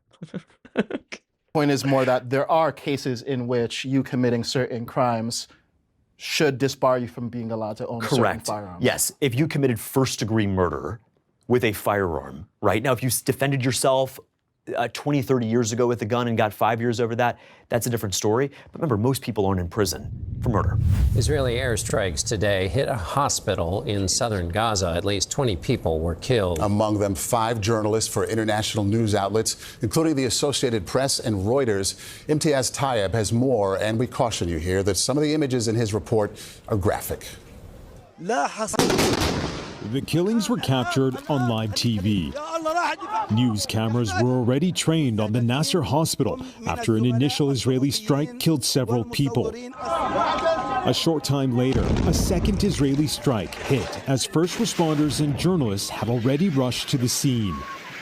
Among the more than 20 killed were medics and civilians, as well as journalists Miriam Abu Daga, who worked for the Associated Press, Hussam al-Masri, who was with Reuters, Mohammed Salam with Al Jazeera, Ahmed Abu Aziz, who worked with the Al-Quds feed agency, and the independent photojournalist Moaz Abu Taha. By targeting hospitals and killing journalists, Israel has crossed the line from warfare to war crimes. I disagree with that, only because I don't think that now they've crossed the line from warfare to war crimes. Already we're committing war crimes. Are you kidding me? At what point do you think that that's warfare? 2, 1. Wow. Incredible. I'm so happy. But doesn't this speak to the transcendence, that it's not just left and right, that we can recognize an issue that's a bad one, just call it out? I think that when you're talking about institutional power, that's where it's going to be different. And none of us are legislators here. None of us are contributing to the genocide that's continuing to happen. So I'm very much appreciative that the United States electorate is moving in a direction to recognize war crimes when they see it. That is fantastic. And I'm so glad that we don't have to debate the humanity of Palestinians that are going through this type of tragedy right now. Yeah. But the current administration is in full favor of what Israel is doing, and they are giving zero checks. In fact, the administration is actively targeting those that are critical of the Israeli regime.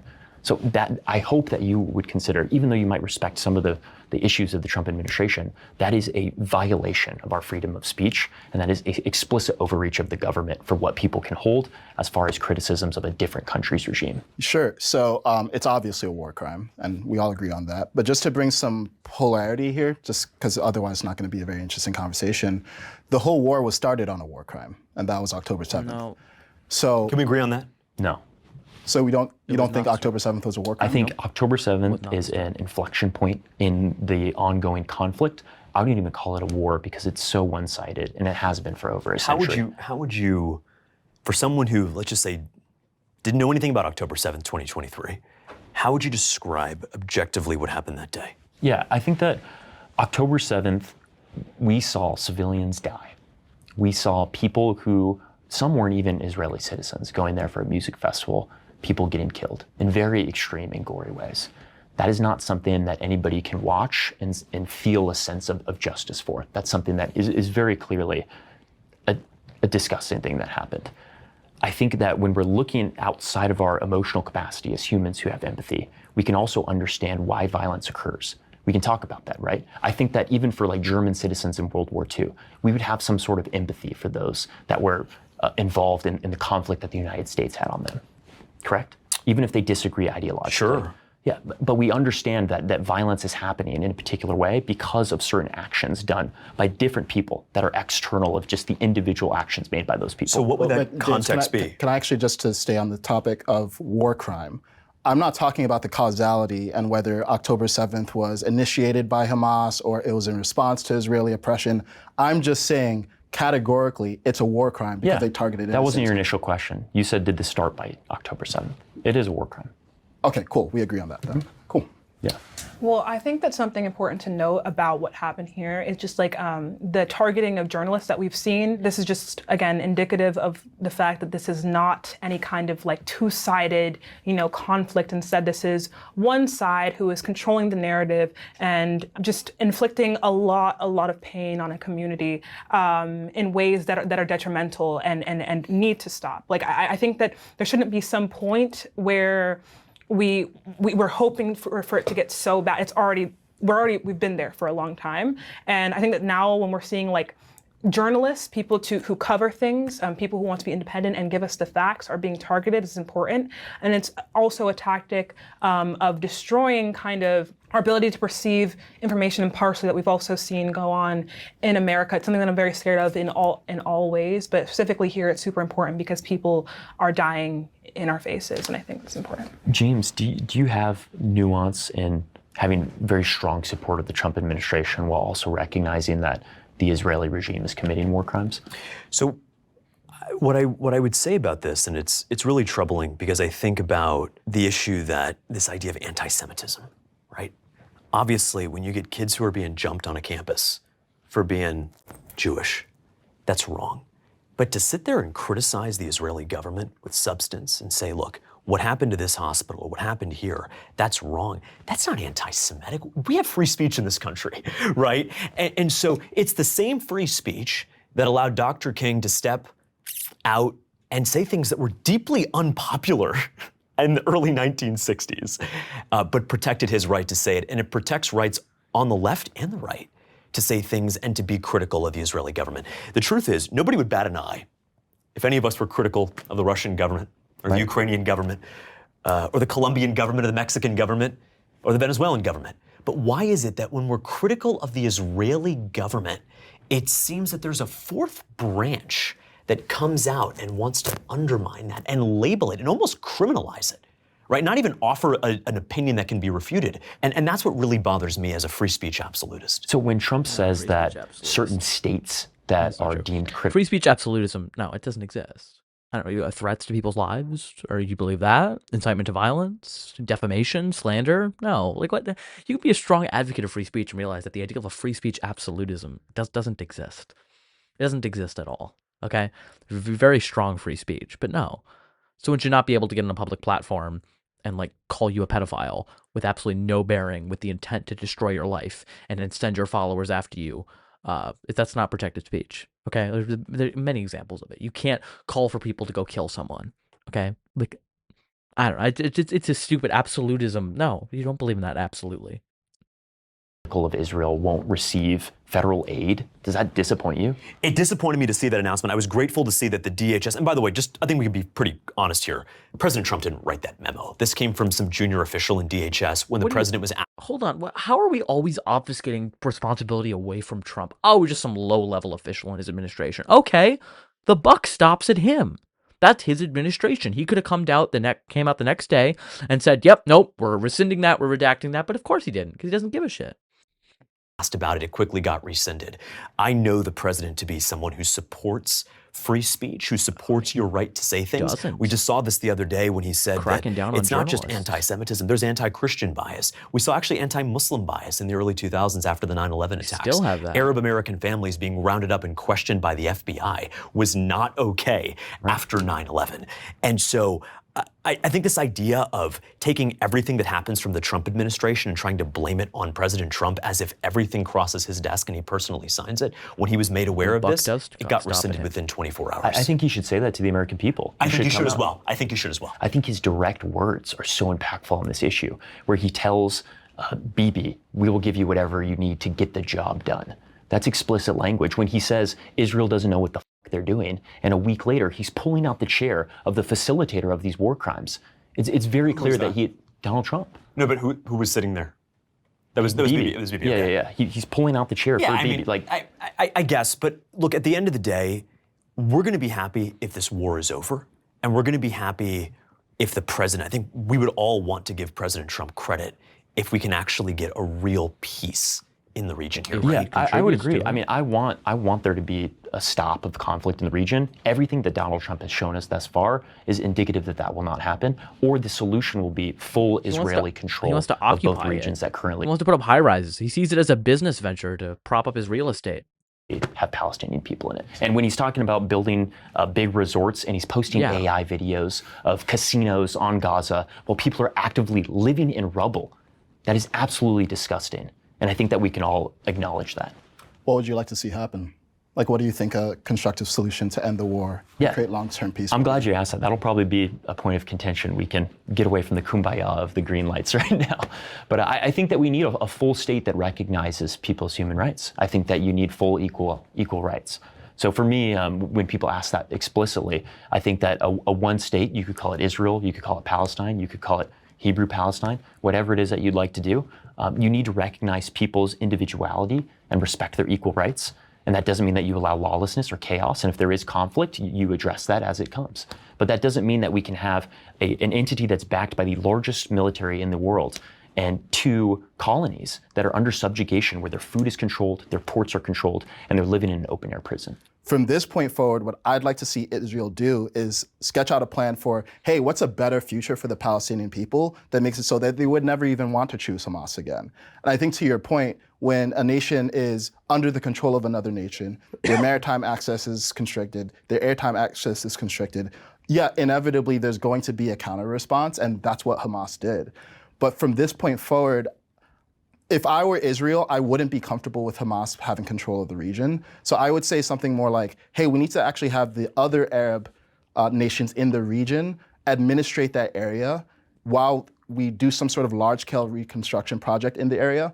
And agreeing with you that Trump's videos about Gaza turning into the Riviera of the Middle East were incredibly distasteful, I actually think it's more than distasteful, but continue. Okay, repugnant, evil, reprehensible, I don't know what you want me to call it, but I think the point here is to get the other Arab nations involved because the neighbors have been on the sidelines in a conflict that is a regional conflict. It's not just about Israel and Hamas or Israel and Palestine.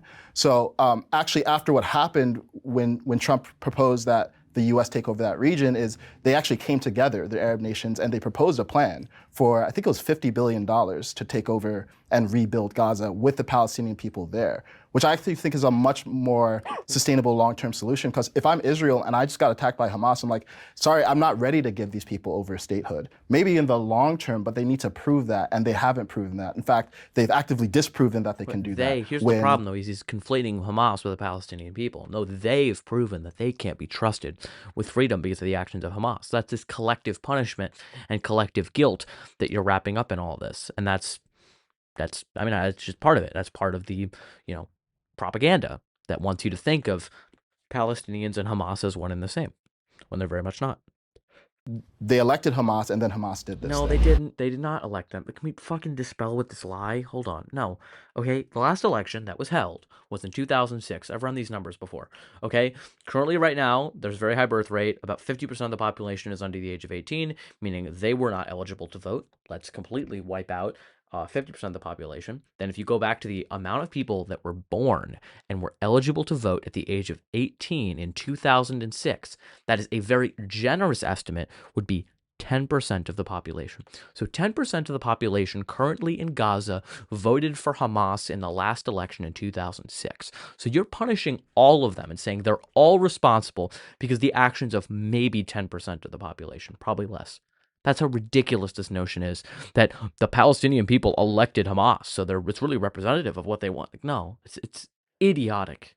Hello, everyone. I'm splicing myself in here to this clip because I'm actually finishing the rest of this recording on Friday. I recorded the first part of it, I believe, on Sunday night, and once I got about halfway through the video, I was like, I'm exhausted, and I don't think I can do any more of this after a long day of work. So my plan was to do it midweek, but then things just got busy, so I'm finishing the video now. You guys will probably see this on Saturday, considering I'm recording this part on Friday, so apologies once again for the delay in getting this video out, but I just wanted to deliver you guys the highest quality content I could and not be completely droning and like falling asleep through the second part. So hopefully you guys enjoy the second part of this video, and without further ado, let's continue.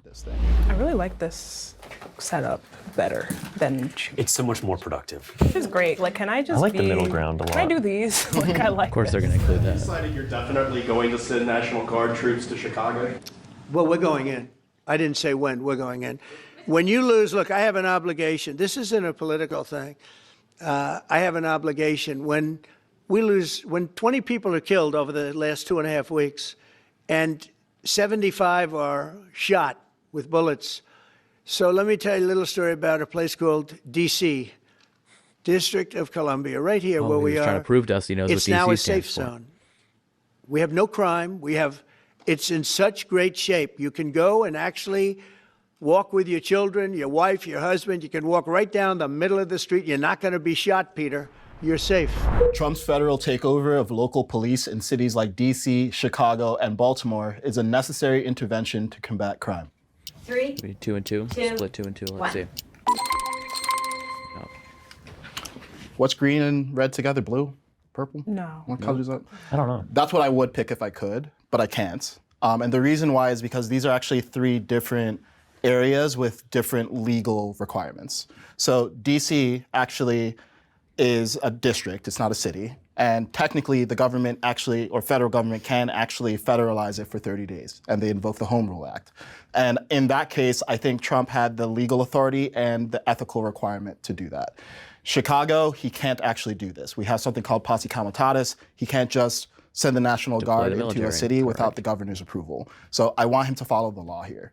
That said, if we look at the situation that's going on in these cities, it's abysmal. And I think it's actually a reflection of the normalization of crime and decay in American cities that, frankly, I feel like we should be more up in arms about than the fact that Trump wants to send in troops to clean up crime. Because if you look at DC, people said, oh, well, there's a 30-year low in the crime rate. Yeah, well, it's been at 50 years highs pretty much since the 1980s and the crack epidemic. And people have been living in these conditions for so long. Why did the crime rate go down? That's the question you have to ask. Not that, oh my God, like it was at a high before and now it's down. We can talk about the reasons why it's at a high, such as underinvestment in communities, such as underinvestment in things such as quality education in schools and funding for those programs. That's definitely a massive component. Poverty is a large driver. Why did the crime rate go down? It was investment in those things. So crime is not out of control in DC, okay? What happens is there are high-profile incidences that happen, and then the media runs with it, and then people think that, you know, DC is completely out of control, which justifies Trump sending in the National Guard.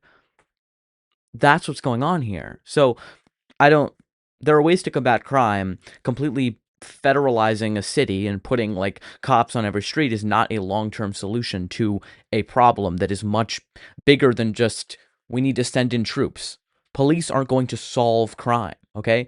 Crime is a social issue. I already talked about this, I believe, when I watched the first half of this video earlier in the week.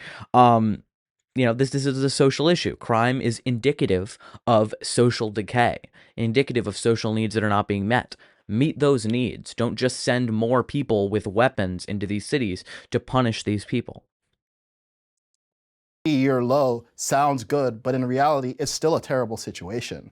And I think as Americans, we've become so used to this chronic decay in our cities that when someone introduces an acute solution, we have more of a reaction to the solution than the problem that we're all living in. Well, I agree we should solve the problem. I would like to see collaboration with cities that don't want federal intervention because, yeah, I think there just needs to be more policing in Chicago. Some of these areas in Southside Chicago have higher crime rates than Honduras. It's insane. But I don't think that Trump has unilateral authority to do this in Chicago and Maryland. But I'd like to see Governor Pritzker and whoever the governor is of Baltimore, of Maryland, collaborate with him because they're not fixing it themselves. Yeah, I think it's super important that we talk about crime. The problem is the framing of this situation is honestly ridiculous. I mean, if we want to talk about crime rate and like where crime is the worst, it's happening in often a lot of red states. We're seeing places like Birmingham, Alabama, who have, you know, drastically high crime rates. We don't see Trump, you know, sending the National Guard there and overstepping his power in that way. We also act as though,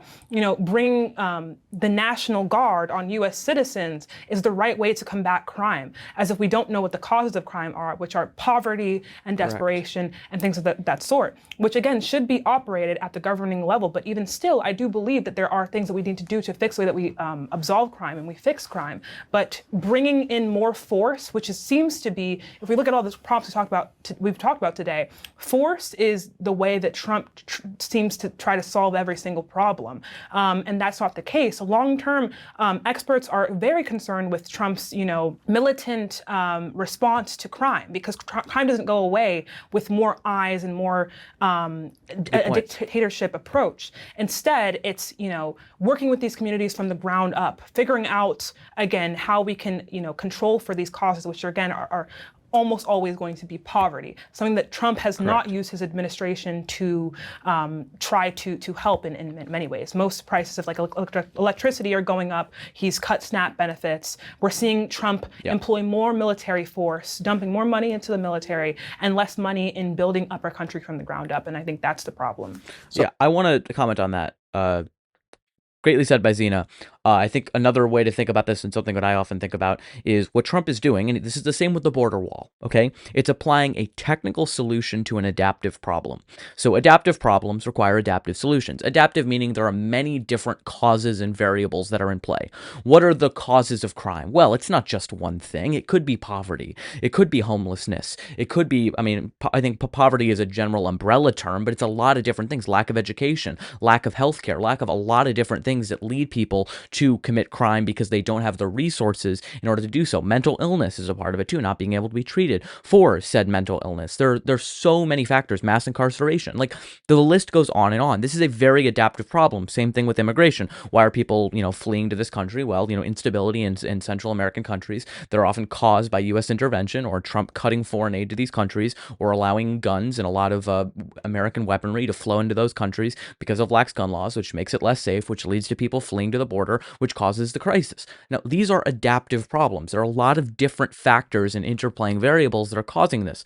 And you can't solve an adaptive problem with a technical solution. You can't solve crime. You can't solve mass migration with a technical solution, in the case of immigration being a wall, or a technical solution in the case of crime in these cities being just sending in the National Guard and federalizing the police force. That's not going to solve the problem. It is a technical solution to an adaptive problem. I think Zena was doing a very good job explaining that's how we need to view this problem. But the problem with viewing the problem in that manner, if that makes sense, is that it would actually cost money, time, resources, and an admission that their entire ideology leads people to commit these criminal acts that otherwise they wouldn't, okay?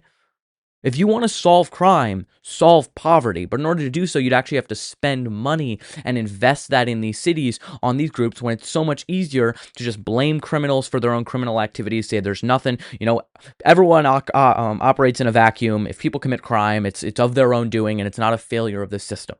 Okay, it's a combination of both. Not everything is systemic, and not everything is individual. It's an interplay of those two variables, and it's important to acknowledge that systemic component to see how we're going to solve these issues. And the problem with these conservatives is they think that we're going to solve crime by more police. We're going to solve immigration by building a wall. And that's just not how that's not how society works. It's not how the world operates. That it is an overly simplistic notion of a complex problem, and one that has many different variables that need to be accounted for. And they think just by treating the symptom of the problem, we're actually going to solve that problem, which could not be further from the truth.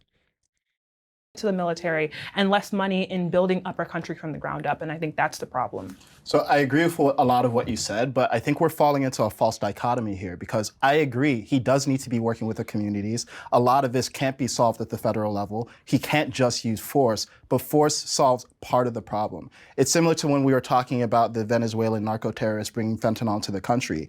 It's a necessary but not sufficient condition. But violent crime has dropped in DC since they federalized the area. And there's people who would be dead if we didn't federalize that area. So lives were literally saved. Hold on. Yeah, fine. It's true. If you militarize a city, crime might go down.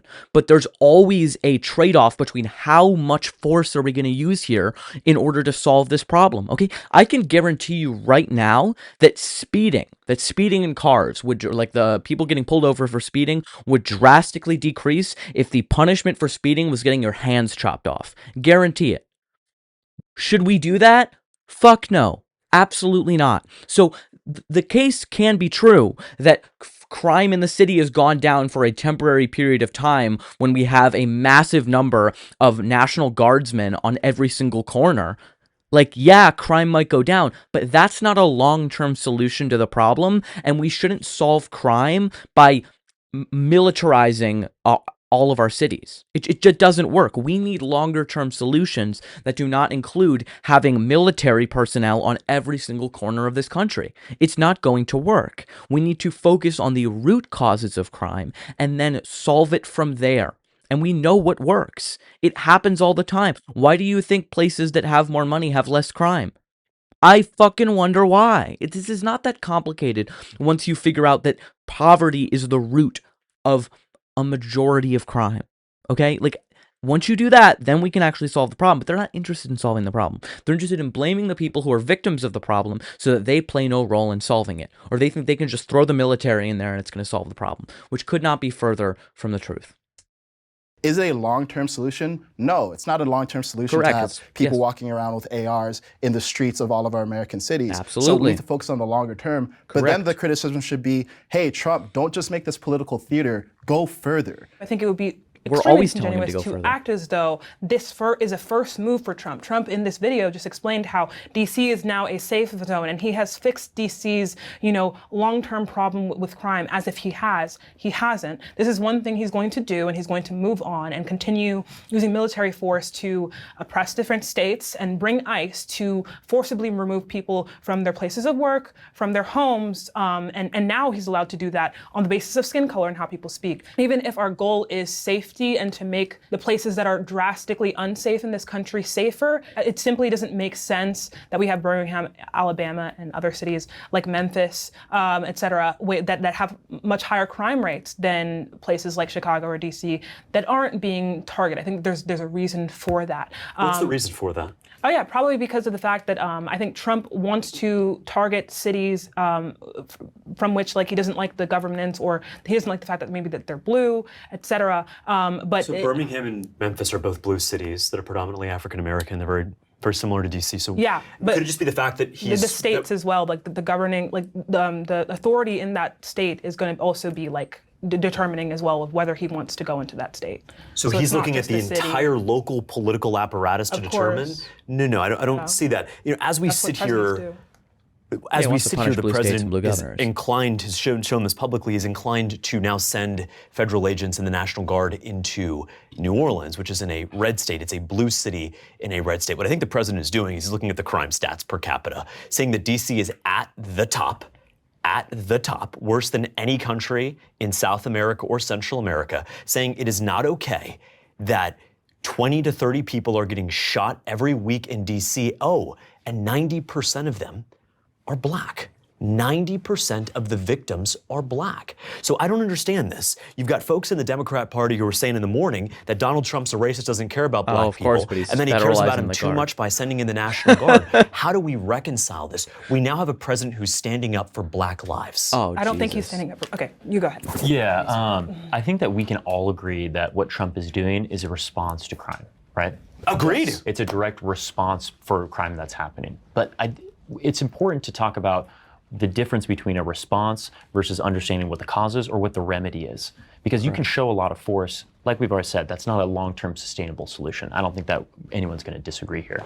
What I'm curious to hear from the two of y'all, I think I have an inclination on what Zena thinks, but what do you think causes crime in these communities? Yeah, so I think there are root causes to crime. I want to make no mistake of that. I think there's a real conversation we have to have about fatherlessness in this country. There's a real conversation about the criminal justice system we have to have in this country. But if you've got root causes that have been 40, 50, 60 years in the making, how can we sit here when people are being gunned down on the south side of Chicago or Anacostia, DC, and say, nope, we're not going to have federal agents because we got to go back to the root causes? In that moment, Zena, in that moment, when you got somebody being dragged out of a Toyota Corolla at gunpoint, we don't have time for the root causes conversation. These took 50 years of fatherlessness to get to this point in black communities in parts of DC and Baltimore.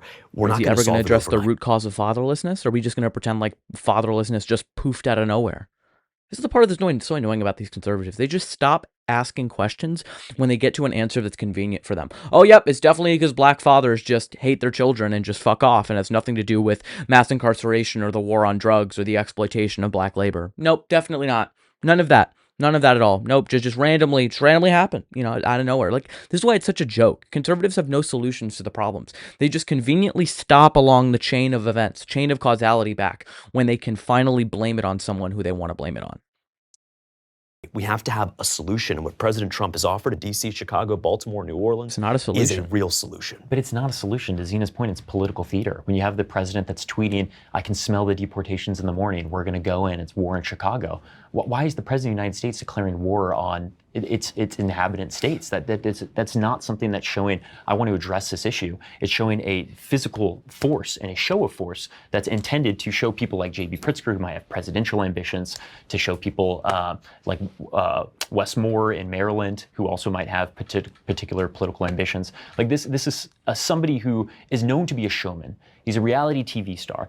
A lot of his policy is influenced by what the perception is of the country. It's not about actually solving what those problems are in the first place. So let me just ask a question. So I agree with you. Force alone is not the long-term solution. Do you think it's helpful in the short term?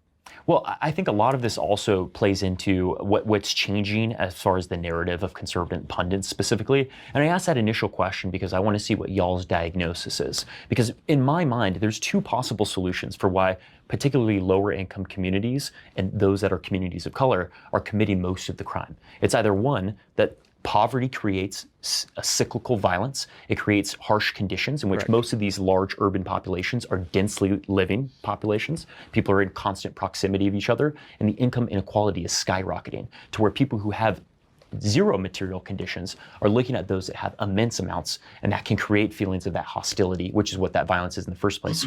Or you say these communities of color are inherently more violent, which we're starting to see with people like Matt Walsh, with people like Ben Shapiro, who are saying we need to have an honest conversation on black on white crime.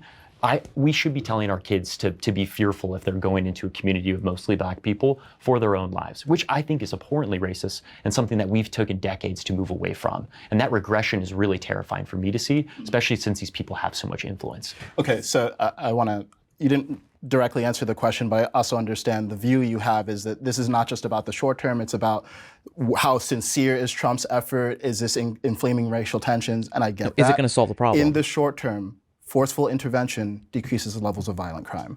So what I'm saying is that in the short term, I like this solution. It's not sufficient in the long term. We can talk about what the short-term solutions are, right? I think like putting a Neuralink chip in all of us so we have immediate compliance would end all crime. But would we say that a solution like that is something that we should advocate for? I think it's a great point. But I think it's a great point. But a Neuralink chip doesn't have has a different downside than just sending in the National Guard into D.C. for 30 days. And then removing them. I'd say utilizing the military against their own citizens is a similar policy that I would advocate against. I don't think that the net or the immediate benefits of that, even if you call them benefits, outweigh the potential of militarizing police and making that normalized here in this country. Okay, so I just disagree. I mean, I think the short-term benefits outweigh the short-term cost. Well, I think if we kill everybody under a certain income level, we get rid of all crime too. I do want to talk about. We should advocate for. Yeah, and that's a complete disanalogy. We're not talking about killing people. We're talking about preventing people from being killed by having federal troops involved. Any of these federal troops are killing people? This is such a hyperbolization of the point. But to the conversation about like racial patterns, what I've noticed is people like to conflate any kind of observation about per capita differentials between black and white people when it comes to crime with racism. And this conflation is actually shutting down conversations before they actually start. And it's actually perpetuating a victim narrative where it's like, oh, it's just economics, it's just factors outside of people's control. Even when you adjust for economics, black people per capita commit more violent crimes than any other racial group in America. Does this mean that black people are inherently inferior? Of course not. It means that there's multiple factors, some within the black community's control, some outside of the black community's control, that we need to have an honest conversation about. But when we say things like, oh, well, they're saying that black people are 30 times more likely to murder white people than the reverse, that's racist. No, it's not. It's observing a racial pattern. Observing a racial pattern is done by racists, but not all people who observe racial patterns are racist. It matters what conclusion they draw from those racial patterns. Okay, you can acknowledge statistics like that, but if you don't properly contextualize statistics and throw it out there like, oh, did you hear that? There's more crime in black communities. Lead your audience to it, like Charlie Kirk calling them, what did he call them, savages? I'm forgetting the name right now. Prowling blacks is the term he used to describe black people in cities. If that's the term you use, you're no longer just, I care so much about facts and logic and statistics. No, you are making a racist argument. You are using statistics and then twisting them to concoct this narrative that black people are inherently more violent. You're not addressing the root causes. If you bring up a problem, if you bring up something that exists and then do not accurately diagnose that problem and instead leave it to speculation, then at best you're being a negligent racist. At worst, you're being an intentional racist with plausible deniability. Okay? So I don't care. Okay? I don't care if, they're just observing facts. If you want to observe facts, that's fine. Let's talk about how to solve the problem. Because when you bring up differentials in black on white versus white on black crime and talk about all that, and don't talk about the systemic factors, and don't talk about the cultural factors. If you want to talk about fatherlessness, and don't talk about in the same breath mass incarceration and the war on drugs and the war on poverty and things like that that exacerbated the issue, then that is negligent and racist. So I don't want to hear they're just observing statistics. I'm just speaking facts. You don't want to hear it? No, you're not. You're not telling the whole story. And your partial framing of the story lends itself to the claim that black people are more violent, and that is irresponsible. If you want to have a conversation about crime in this country or racial disparities in crime in this country, have the full conversation. And if you don't, people are going to call you out for being racist, because whether or not you intend to do so, and these right-wing pundits absolutely intend to do so, that is what they're doing, is they are making that either implicitly, or in the case of Charlie Kirk and even Ben Shapiro and Matt Walsh, explicitly clear in their framing. Make no mistake about it. Pattern is done by racists, but not all people who observe racial patterns are racist. So instead of having this conversation about like the straw man, let's have a conversation about the steel man, because I agree. One of the solutions in a lot of these communities is they are fatherless. They have fatherless homes. They don't have strong church communities. They don't have a strong family structure. And some of that actually can be changed by people within the community. Instead of us constantly talking. Why? Are we never going to address the root cause of fatherlessness? Are we just going to pretend? This is what's so fucking infuriating. We're acting like fatherlessness bottoms out. People, they just magic fairy dust, poof, Harry Potter spell, they're gone. Like, what the fuck are we doing? This is not an honest conversation. Are only outside of people's control. Yeah, so just to comment on this, because this is getting to a point where I'm hearing some things that don't actually sound like we're identifying a racial pattern. When we talk about controlling for the factors that cause things that are unwanted in certain communities, if you want to talk about fatherlessness, where do we think that comes from? Thank when you. People are in communities with more income, they're more likely to have households that stay together, or not even just that, but don't result in the drastic effects that we see happen from fatherless homes in Black communities compared to white. Again, when we have that difference in class, that's going to manifest in so many different ways, the impacts, right? So we're going to see more, again, children out of wedlock. You're going to see more people, again, having to leave because of the economic constraint of having a child. Education. You're going to see less education, right? And people getting, together and having children maybe earlier instead of later, when we know that, getting married later actually predicts a longer marriage. It predicts you staying together, things of that sort. All of those things are manifestations of poverty. Okay, well, why are a bunch of Black people in poverty? There's so many reasons for that. Why? Generational wealth that has come from even the beginning. Like, as soon as Black people were out of slavery, we saw Jim Crow laws bar them from accruing generational wealth, which is what, again, predicts how the economy looks today. So generational wealth is the biggest problem. Black people have been barred from generational wealth because of racist laws that have existed in this country for years and years and years that were only taken away a couple decades ago. We can't act as though that's never happened. We certainly can't act. No one's acting that way. We certainly can act that way, but there's also a component of intergenerational wealth that also speaks to this intergenerational issue of fatherlessness as well. If you're growing up and you didn't have a father and your mother didn't have a father, that lack of wealth, that poverty. Well, no, not necessarily, actually. Divorce rates are higher amongst the wealthy folks than they are amongst the poor folks. So there's difference between the fatherlessness that happens in the Black community compared to like white communities having divorce. Why is there fatherlessness in the Black community? Okay, yeah. So once again, when you have children really early, right, and you don't have a lot of income, so what's going to happen? If the Amish have children early, why do they stay together but Black folks don't? Probably because of like cultural differences. I agree. Cultural differences. I agree. So let's stick on that point. Cultural differences. Let her finish. Because if you want to have you're going to need a comprehensive discussion on this. It's not going to be a one answer type of thing. So once again, the way that an Amish culture has fostered over generations in this country is going to be vastly different compared to Black people who were subjugated to slavery for 400 years and only just has removed the systematic racist barriers, right, in this country, right? Amish people have never been targeted in this way, ever. Yeah, I think that we're all talking about crime being a problem. I think that where we're having a bit of a disagreement is the root cause of that problem and what the solution to be to remedy that in the first place. I think what Zena and I were trying to say is understanding historical context does not take away individual agency, but it's important when making policy prescriptions. And I think what I've heard from the both of you is that we need to address the current dangers that are present in these lower income communities. So I think we're all in agreement that something needs to be done. We definitely disagree on what those solutions are. And I'll leave it there. It was a precision strike that signals a major escalation by the Trump administration, which says it will use the military to fight the flow of drugs coming into the U.S. We just, over the last few minutes, literally shot out a boat, a drug-carrying boat, a lot of drugs in that boat. The Trump administration claimed it killed 11 members of a Venezuelan gang and that the vessel was in international waters. Trump's lethal strike on a Venezuelan boat was a justified act of national defense. What do you think? 3, 2 and 2. 2, 1. Okay. I'll be honest, I don't know much about You got to look this. at the prompt and think about what we mean by these words. Justified and national defense. What does national defense mean to you? Jesus. I'd like to hear your take on this. Yeah. Well, so I have a lot of questions for you, though. Yeah. So national defense means defending the nation. And we're losing 200 people a day to overdoses. We're losing 200 people every single day to poison that's coming through our ports, across our borders, in our mail.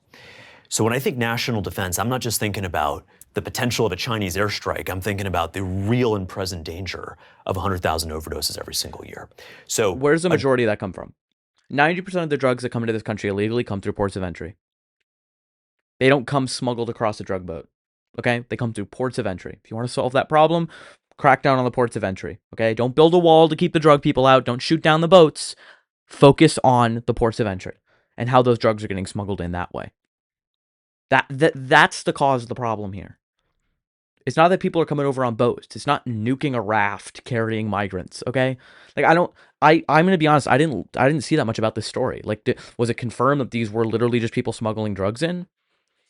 Yeah, probably we should not have people smuggling drugs into the country. Now, would there have been a different way to do it that didn't involve killing all those people? I have to imagine so. Get the Coast Guard out there, okay? You can arrest those people. If they're dangerous criminals, yeah, send them back. Absolutely. But you don't, did we have to strike them and kill the 11 people? Probably not. I see no reason as to why that had to be the case. But yet again, I'm speaking a little bit from ignorance because I have not looked in heavily to the story. As you know, these videos are somewhat blind reaction. And I guess on the whole flurry of news and everything that's going on, and Trump recently indicting the former FBI director that he fired for investigating him. This went under the radar. But I will be curious to hear what this is about. Justified act is one in which you would protect the nation by taking out a potential target. The potential target is a boat full of criminals and drugs in international waters heading toward the United States like hundreds of boats had done in years prior to try to smuggle drugs into our country, to poison our communities, and to kill people young and old, rich and poor, black and white. And so to this question, I believe that lethal strike was in fact a justified act of national defense. Do you think that, or why do you think that they were bringing drugs into the United States? Because they wouldn't be the first and they won't be the last Venezuelan drug traffickers to bring in drugs into the United States. But what's the cause of them traveling with that type of substance? What's the cause of that? The root cause? Yeah, you're a markets guy. Oh, the root cause is there's demand. There's demand, exactly. So addiction is something that heavily needs to be treated here in this country. Neither Zena nor I will say that the drug overdoses that we're seeing is, one, something that's sustainable, or two, a signal of a stable nation. That's not in anybody's best interest, especially when most often it's targeting low-income communities. Drugs are used across the economic ladder, but specifically these overdoses are happening to those that have very little resources. So it's important that we address addiction. I think that is vital. And mental health is another thing that leads people towards these dark, desperate paths. I don't think that killing these 11 people extrajudicially is going to solve the drug problem here in America. If anything, this is political theater to show that we have a strong man in the office saying, hey, look, I'm doing something about this, even though it's not causing the actual root cause of why we're seeing drug overdoses in the first place. And what we see is these military strikes, one, they need authorization by Congress. So completely bypassing that checks and balances in the Constitution. I'm sure both of you are fans of the Constitution. I am, but which part of the Constitution says the president needs an authorization for a military strike?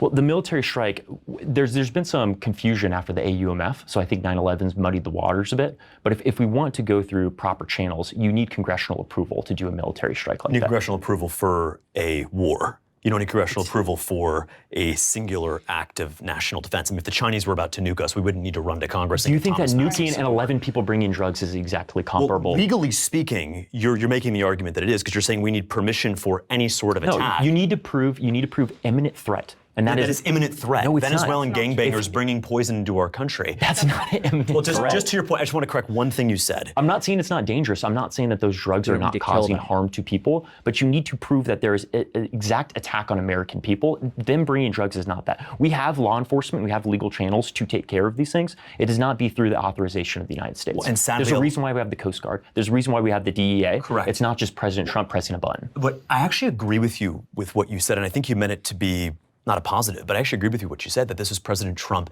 in an act of political theater.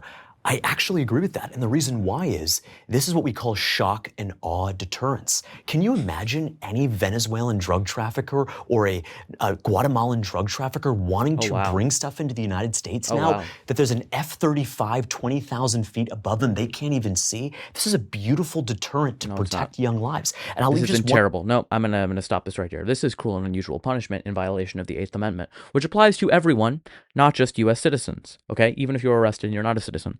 This goes back to this idea that whatever we do to deter crime is not inherently justified. I brought up the example before. If we cut off every person's hands who was pulled over for speeding, we would likely see a drastic reduction in speeding. If we shot and killed every single undocumented immigrant who tried to cross the border, we would probably lower the amount of undocumented immigrants. That doesn't make it justified, okay? This isn't ends justifying the means politics, okay? The whole point of the Constitution and the Bill of Rights is to prevent ends justifying the means reasoning. Okay, it doesn't matter. Okay, it doesn't matter if you think that, oh my God, the Venezuelans are going to be so scared of bringing drugs in. You don't kill people if you don't need to kill people. Violence should be a last resort, not making a show to the world about what's going to happen if they ever think about doing anything in our country. Arrest those people. Have the Coast Guard board their ship and arrest them. Okay? That's how you operate, okay? That is indicative of a strong nation. That is indicative of a stable nation. It is indicative of a decaying nation, one that uses violence as the first response and not the last response to its problems, okay? This is a very dangerous style of politics and of operating a country, really. It deeply worries me that people think that this type of show of strength is how we should operate our society and operate politics. And nope. Could not disagree more with really almost anything James is saying, but especially this part of it. Last point here, Mason, is I respect the heck out of you. You understand the root causes of addiction. He's so condescending. Jesus fucking Christ. I respect the heck out of you, Mason. That's why I'm going to speak to you in this condescending tone that makes it sound like I'm just so much more educated, but I would not want anyone to think, but I'm still going to speak in a professorial tone and say that I respect you as I speak like this. Oh my God, this dude's making me want to blow my brains out. I lost my uncle when I was 8 to the poison that came across the southern border. Drug use has gone down. What's gone up is the lethality of drugs. When that son of the YouTube former CEO died at UC Berkeley, that was his first and last time using that drug. He was not an addict. He was not poor. This was not an addiction problem. And so when you have young kids like Luke Emanuel here in California who died at 13 because he was experimenting with what he thought was a Percocet, that's not an addiction problem. That's actually a supply problem. And the lethality of the supply, whether it's the Venezuelan gangs or the Mexican gangs, that needs to be addressed. And I applaud what the president did here. Yeah, I think there's a lot of things to talk about with what you just said. Majority of the drugs that are coming into this country are coming from legal ports, boats driven by U.S. citizens, right? Violence as a first tactic, as a first move to solving problems at a national level is not going to be predicted to be the best solution or the best first course of action. Bombing or destroying this boat also destroys any evidence of what was inside the boat. It doesn't allow due process, which is what would usually happen under a normal presidency if we saw drugs like these coming into our country. I think that how he handled this drug problem, again, not a nuclear strike, not an imminent threat, something comparable to that, is very indicative of what his goals are as a president. Cool. So if I may, I agree with you that Trump needs to address the demand side of a drug problem and be more comprehensive in that, because this alone won't solve the drug problem. That said, we have both a demand and a supply problem, and this will help with the supply side. No, it's not. Now, you said that it's not. This is like this shouldn't be the first resort. It's actually the last resort. No, because it's not. Traditional interdiction methods just haven't been working. What do you mean? Like Coast Guard pulling over boats and going through the boats and going through this process actually hasn't been working because, in fact, it hasn't worked so much that their goals for taking over these boats and confiscating drugs is like 7 to 12% of the supply coming through. That's their goal. So we need a deterrent so that we don't have so many people trying to supply drugs in the first place. And we need to make sure that we're dealing with mental health issues, addiction issues, so people don't want the drugs. Are we Now, gonna to kill James's every point, boat we're we not just talking about drugs. Fentanyl is a suspect whole are bringing in different drugs? animal. This is closer to a bioweapon than a drug. It's far more addictive than cocaine, meth, anything that's been entering our country before, which is why Trump designated Tren de Aragua as a narco-terrorist organization. And whether they're just bringing in the fentanyl for economic purposes because it's better for their bottom line because it gets a more addicted buyer, or it's to destabilize the country, it's actually kind of hard to tell because they've also claimed that Maduro, president of Venezuela, is working with Tren de Aragua. Now, I can't verify that for myself, but if he were trying to work through them, he essentially is funneling a bioweapon into our country that's killing 80,000 Americans a year. So I agree, we need to have good process around this. I would actually like to see Congress authorize an AOMF so that he can continue to do what he just did. Because to me, the only part that's not justified is potentially the legal justification, but morally and from a national security perspective, it's 100% justified. You know what the legal justification the Trump administration gave? Tell me. Do you know what it is? Tell me. It was anticipatory threat, which is something that the international law explicitly says is not a valid justification through the use of military strike without any sort of actual evidence of that. And so when you have unidentified people that are killed, who we don't know the names of, who, yes, we know that there were substances there, but we didn't have proper intel, and we just kill them, that's not something that's justified. When I go to places like Kensington, Philadelphia, and I see young black men who have been sold a lie in this country that poison is somehow going to make their lives better, that they've had drug dealers. Wait, sold a lie in this country? Who's telling them this that are officials in the country? Drug dealers. Well, right. Sold a lie in this country. I didn't say by the administration. Gotcha. When I see young black men who are capable of greatness stooped over because they have a needle in their arm full of Venezuelan or Chinese political theater. Shut the fuck up, dude. Make your argument without acting like this high, pompous, like, I have the solution to the problem of these young black men. Listen to me. Make your point without, like, grandstanding. Oh, my God. I would fucking walk out if I was in this. Mexican fentanyl. I don't care about Davos or the International Criminal Court. There we go. There we go. Here we go. This is the whole thing. Facts don't care about your feelings. Meanwhile, I'm going to make an entirely emotionally based argument as to why I'm going to ignore international law because I care so much about black men. Oh, yeah, black people. I care so much about black people that I'm going to violate international law. Yeah, all right, bud. I don't care about the law when I see these people who I can use as political talking points who are dying from a drug overdose. But I'm not going to solve any of the root causes of that. But I'm going to use them as a political talking point to further my narrative, which is in no way going to help them or their material condition. Shut the fuck up. Oh my God.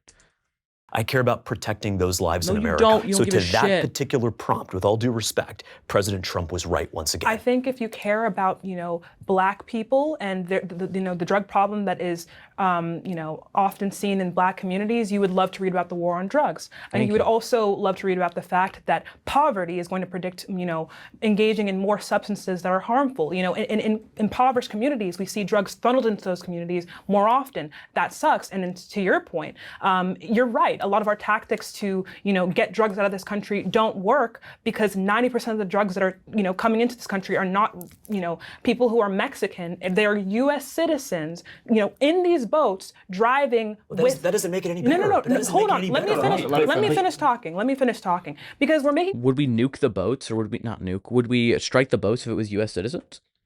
I sure hope not.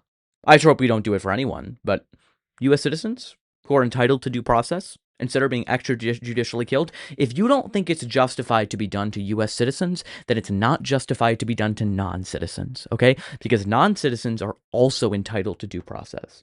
Because in one sense, that's the only way we actually determine whether they are a citizen, is due process. But beside the fact that due process and not being extrajudicially killed because you might have drugs on your boat means that you should be killed. Nope, that's not how our society operates. this argument that we're not able to find these drugs, that's because we're not looking at, at the U.S. citizens who are bringing them into this country from other countries. Well, if we arrested 90% of them, then we obviously have. No, we're not. Don't get a pass. You have a very specific rhetorical strategy when you're saying Chinese or Venezuelan fentanyl. I'm identifying the nationality of the criminals who push poison in our communities. The substance does not have a nationality. It absolutely does. The substance is being sold because there's a demand for it. That's basic market economics. People are selling it because they know they'll get a profit. Is there a demand to die from fentanyl with one use? Yes or no? The people are buying this. People are buying these drugs. Why? Is it knowingly fentanyl? Why are people buying these drugs? Knowingly fentanyl? Why are they buying them? They're buying an Adderall. They're buying a Percocet because they want to get high. They want to get turned up Memorial Day weekend. That is the issue. But listen, that is the if issue. you or I tried a Percocet a year ago, 10 years ago rather, guess what? Might have had a headache, might have had a stomach ache, might have had our stomach pumped out. If you drink alcohol and you're 17 and the alcohol kills you, we don't sit and blame you and say, well, the alcohol was adulterated, it was your fault. Until it's George Floyd who has a minuscule amount of marijuana and fentanyl in his system, and suddenly he's a dangerous drug addict. And it doesn't matter that he was murdered. Of course. Love to hear James's thoughts on that. I'm sure he was totally on the bandwagon of smearing George Floyd as a dangerous drug addict who overdosed. You shouldn't have been drinking. No, you're allowed to make mistakes in this country without dying of a drug overdose. Yeah, we like George Floyd. Oh, I'm so glad. I'm so glad he said that. Oh, that's beautiful. Oh, I really would love to hear what he would say in that context. Wow. No, you're allowed to make mistakes in this country without dying of a drug overdose. Yeah, we agree. And I think that you're properly diagnosing the severity of these substances. That's not something that we're in disagreement of. Are you also in favor of safe injection sites where we can test what these substances look like? I'm not. Yeah, there you go. So you don't actually care about the problem. No, hold you're on. using this as an emotional tactic and a rhetorical device to justify the president doing what he wants to people that aren't identified. That's what you're saying, James. If you went into... You just said people are allowed to make mistakes. How are they supposed to know what is laced with fentanyl if you don't have something like a safe injection site? Do you really think a 19-year-old who's at a party at 2 o'clock in the morning is going to break open a Percocet and test it for the fentanyl chest strip? If we teach them to, and that becomes common practice. Sorry, the same person who's so poor in judgment at 2 a.m. to be splitting a Percocet is now going to also conduct an AP chemistry experiment? Wait, there we go. Look, these rhetorical appeals are fucking insane. Yeah, of course. Using a Percocet test strip is the same thing as doing an AP chemistry test. This dude is like literally the textbook definition of rhetoric and rhetorical fallacies and logical fallacies. This is ridiculous. The whole argument of, oh my god, kids are never gonna test the drugs they're using. Okay. By that logic, we should never include not kids, even teenagers, wear contraception when they have sex. Because, you really expect, this is the same argument, you really expect a guy who's about to have sex with a girl at 2 a.m., about to bust open a condom and put that on. Yeah, we do. And that's something that hopefully is more common because we educate people on the dangers of unprotected sex, the possibility of pregnancy, and the importance of using contraception. The same way we could do the same thing with drugs about the dangers of these very, very lethal drugs and the importance of testing them and ensuring that you're doing so in a manner that's not going to get you killed. Yeah, okay? It's just not that complicated. My God. Then for a second here. I think what James is saying is people are always going to do drugs in this country. For the people who are addicts on the street, there's a different strategy than for people who are at a college party. Right. But for people at a college party who just want to do Molly one time and not die, we need to make sure that there's not fentanyl in their Molly. Yeah. We need to make sure that there's not drugs coming from legal ports of entry or illegally entering the country. Right. And what we're saying is what Trump did here to deal with that sector of the problem is legally justified, morally justified, ethically justified. We've already gone over how it's not legally justified. You guys are saying regardless of whether or not it's legally justified, they should continue to do it. I have not interrupted you a single time, brother. But you keep rambling, my friend. You keep rambling. I will not interrupt you, so please do not interrupt me. Okay, there's 4 of us. Just keep that in mind. Got it. So what I'm saying is there are multiple dimensions to the problem. This is part of dealing with part of the supply side. And ethically is justified, morally is justified. If Congress has not made it legally justified, then they should. I agree with you. More needs to be done. I'm saying this is a piece of it. It's necessary. It's not sufficient. I'm saying it's wrong. Okay, and that's where we disagree. But you haven't given any explanation or any... I just told you. You just said it's this is a deterrent for part of the fentanyl supply that's entering the country. 5%, maybe. I don't know what the percentage is. That's the problem. Well, but listen, if we're only interdicting 7% of it, we can't possibly know what the problem is. One thing that you said at the very beginning, and I really appreciated it, was good faith. And I think the way to test whether we're acting in good faith is whether we're open to be. Whether you're acting, if when you use that tone and whether you're questioning your opponents being in good faith and bringing it up, James is the definition of bad faith in this conversation. This is political theater for him. It fundamentally is, especially when he's comparing it to AP chemistry or talking about black men in Philadelphia. Like, no, this isn't a performance for him. Wrong. I am open to being wrong on this issue. I appreciate your point on the international law. I think that where we differed on that was we don't actually give too much value to what European bureaucrats think about our laws and what we should be doing. But I think we left off an interesting point, which is at what point would... International law is not what European bureaucrats say. It is we are a signatory to the ICC. We have agreed to follow international law. Like the Geneva Convention. Like the Convention on how prisoners of war have to be treated. Or what happens in international waters. If we violate those and you just don't give a shit, that's fine. Okay? I mean, it's not fine, but you're still violating international law. The same international law that says what other countries do to us still has to be justified. Something like this be justified, and I think you pointed to imminent. And so it'd be interesting to see a world in which you would support a decision like this by the president. All right, well, that seems to be it. Satan is pregnant with the president's child. So Fox News can now confirm Donald Trump has been f***ing Satan this whole time. Yeah! This is a great day for Fox News! Mocking the sitting president on South Park isn't edgy, it's disrespectful and irresponsible. James is going to say yes. 3, Maybe they'll all be 2, in agreement. 1. Yeah, I'm sure. Well, I think mocking any president is okay if it's done in good humor and good faith. I think this idea that he has a small penis, like South Park said in one of the earlier episodes, that he's having sexual intercourse with the devil, that's not, it's not in good humor. And I think it distracts from what could be a real disagreement about policy issues. So I do think it's irresponsible. You expect South Park to like be your like academic institution to examine the political differences and like policy differences between the sitting president? Motherfucker, it's a comedy show. It's supposed to mock people. It's supposed to maybe be disrespectful. Okay, like, my God. Responsible. I think it fuels this radicalization that we're seeing, quite frankly, on the left toward Republicans. We saw that with the 2 attempted assassinations of the president. That was before. Are you saying that somehow South Park is radicalizing people to commit political violence? Like, what? Oh, my God. We saw that with the assassination of Charlie Kirk. I think that this idea of rhetoric that demonizes, quite literally, that is the demon, Satan, demonizes Republicans. It is irresponsible. It's not funny. And I'm sure it's not funny. You know, it's protected by the First Amendment, but so am I protected as well, Mason, calling it out. Yeah, James, I think that you are such a professional, and I think that you deserve your own show on Fox News. The way you articulate yourself and the way that you defend the regime, I think is fantastic. I think there's a lot of nuance there too. But South Park, to pretend like there's like meaningful political dialogue happening on a show like South Park is to dismiss like what the 27 or 28 seasons that it's been. It's always been about that very extreme satire with very grotesque and crude humor. Yeah. I don't think that it's about everybody's like taste. I think that being able to mock people in positions of authority, regardless of what party they are or what principles they have, I mean, that's going to be something where it's going to be different tastes of people. To say that it's like disrespectful and irresponsible, I don't know. I mean, it's a cartoon cutout. They're having like his little mouth go. Like, I think it's like very. I gotta admit, I laughed at some of it. I saw the first couple episodes, but I also got to tell you something that I disagree with my party on. Not the party, but a lot of people who said this. This F Joe Biden thing, I thought was deeply irresponsible and disrespectful. I disagree with President Biden. I wish him well, but the idea of saying F-U-C-K Joe Biden. So, do you think there's a difference with South Park talking about the president like that and President Trump having a "Let's Go Brandon" flag, which is insinuating that exact thing that you're talking about? Look, I think anybody mocking the presidency of the United States, whether that happens on the left or right, is wrong.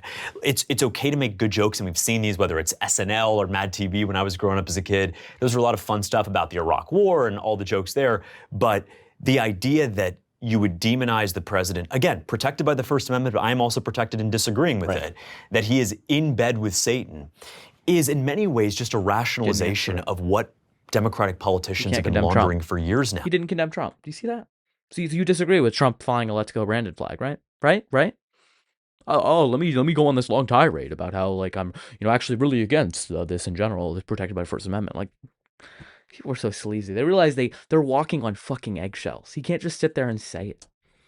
That the president. Let's not pretend like Republicans are absolved of that, though. I don't disagree. Like the attempted assassination on Pelosi's husband. Like let's not pretend like there weren't jokes done. Let's not pretend. You're right.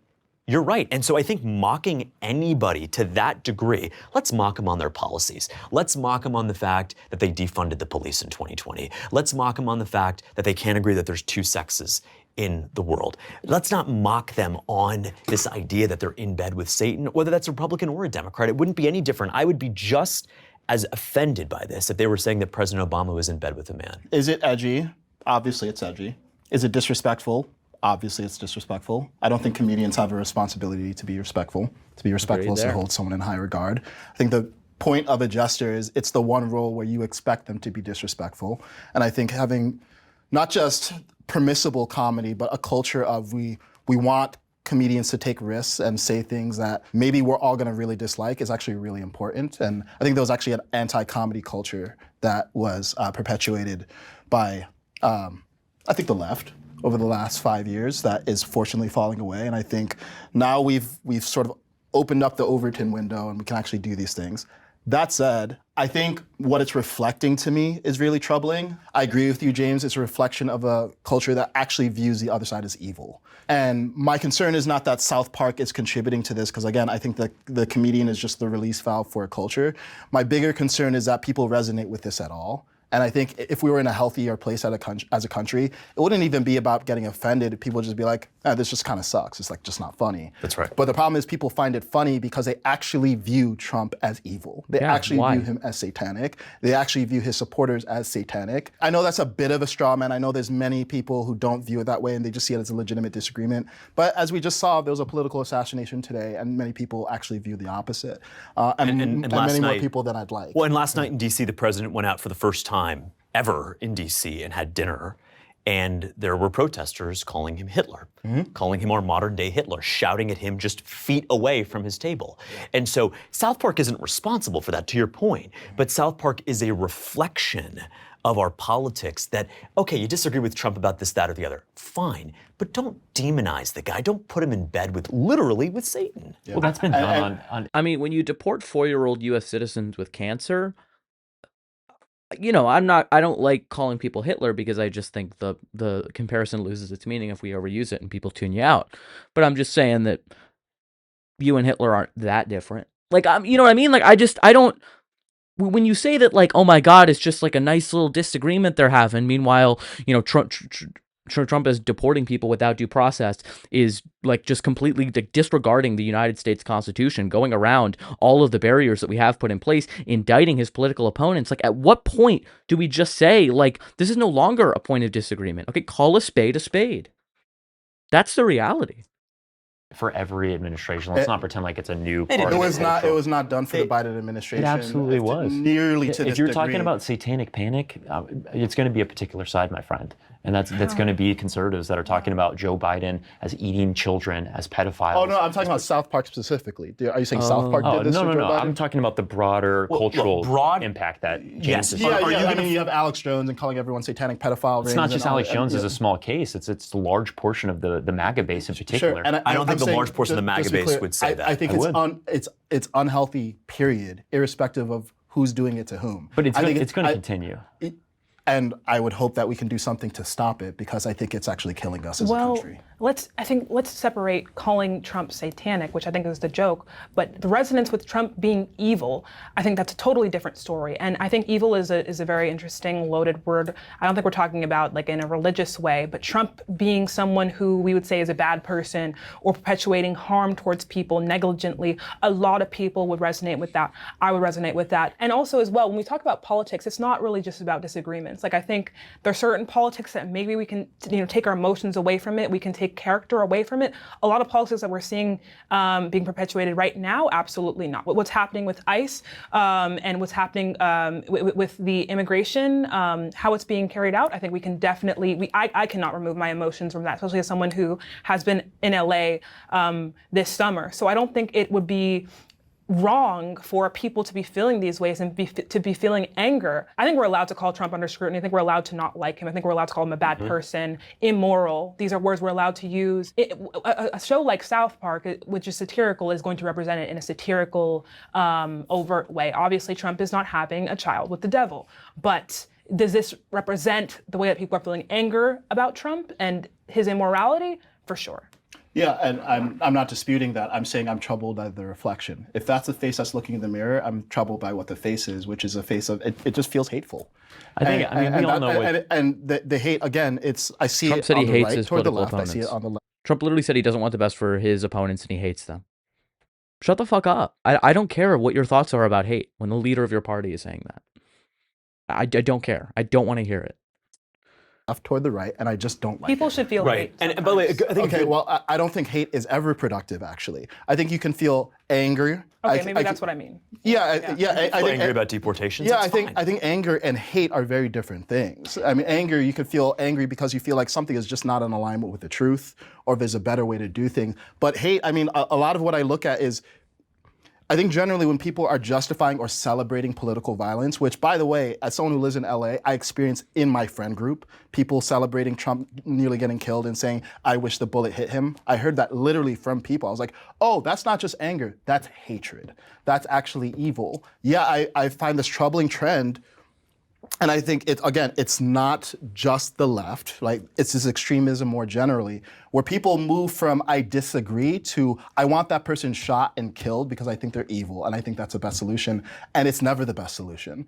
And that's my concern with what South Park is showing. People are entitled to feel how they feel, but I think it's actively destructive if people feel this way. I think that there's always a double standard that's set specifically towards the left, that the left is all of these hateful, satanic, mentally ill people. When we saw some of the worst stuff come out, and this is from somebody who does not like Nancy Pelosi, but seeing the comments made by prominent conservative pundits, these aren't just great random people on the internet, of Charlie Kirk, maybe a bad example right now, of certain prominent political people saying that they should be raising money for bail for the person who broke into Nancy Pelosi's home and bludgeoned her husband. Like, that is not something that is indicative of like an equal playing field of hatred. I think that it's very explicitly in one direction. Correct. And you'll find some random people on Twitter on the left who are calling for that too. But when Barack Obama, when Kamala Harris, when Zoran Mamdani, a lot of the prominent figureheads of the left are actively showing sympathy for what happened today.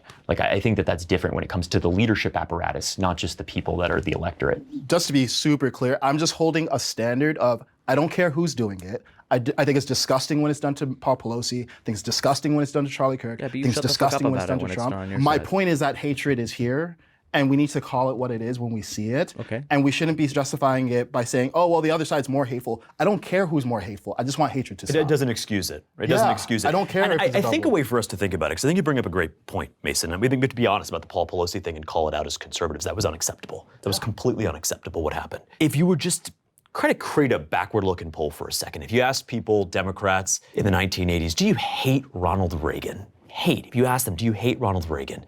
Maybe you get 2 or 3%. You ask Republicans in the 1990s, do you hate Bill Clinton? Maybe 4 or 5%. And then something changed. And now, if you ask Democrats today, and then you ask Republicans today too about Joe Biden, but if you ask Democrats today, do you hate Donald Trump? That number, let me ask you, do you hate Donald Trump?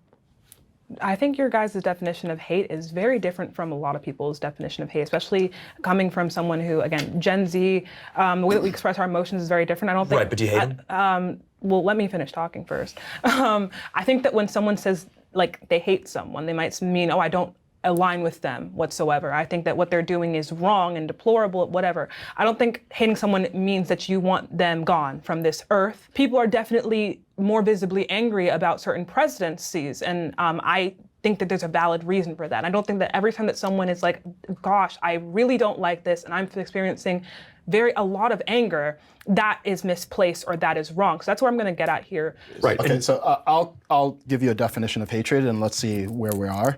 Hatred is harboring ill will towards someone such that you want them to be harmed.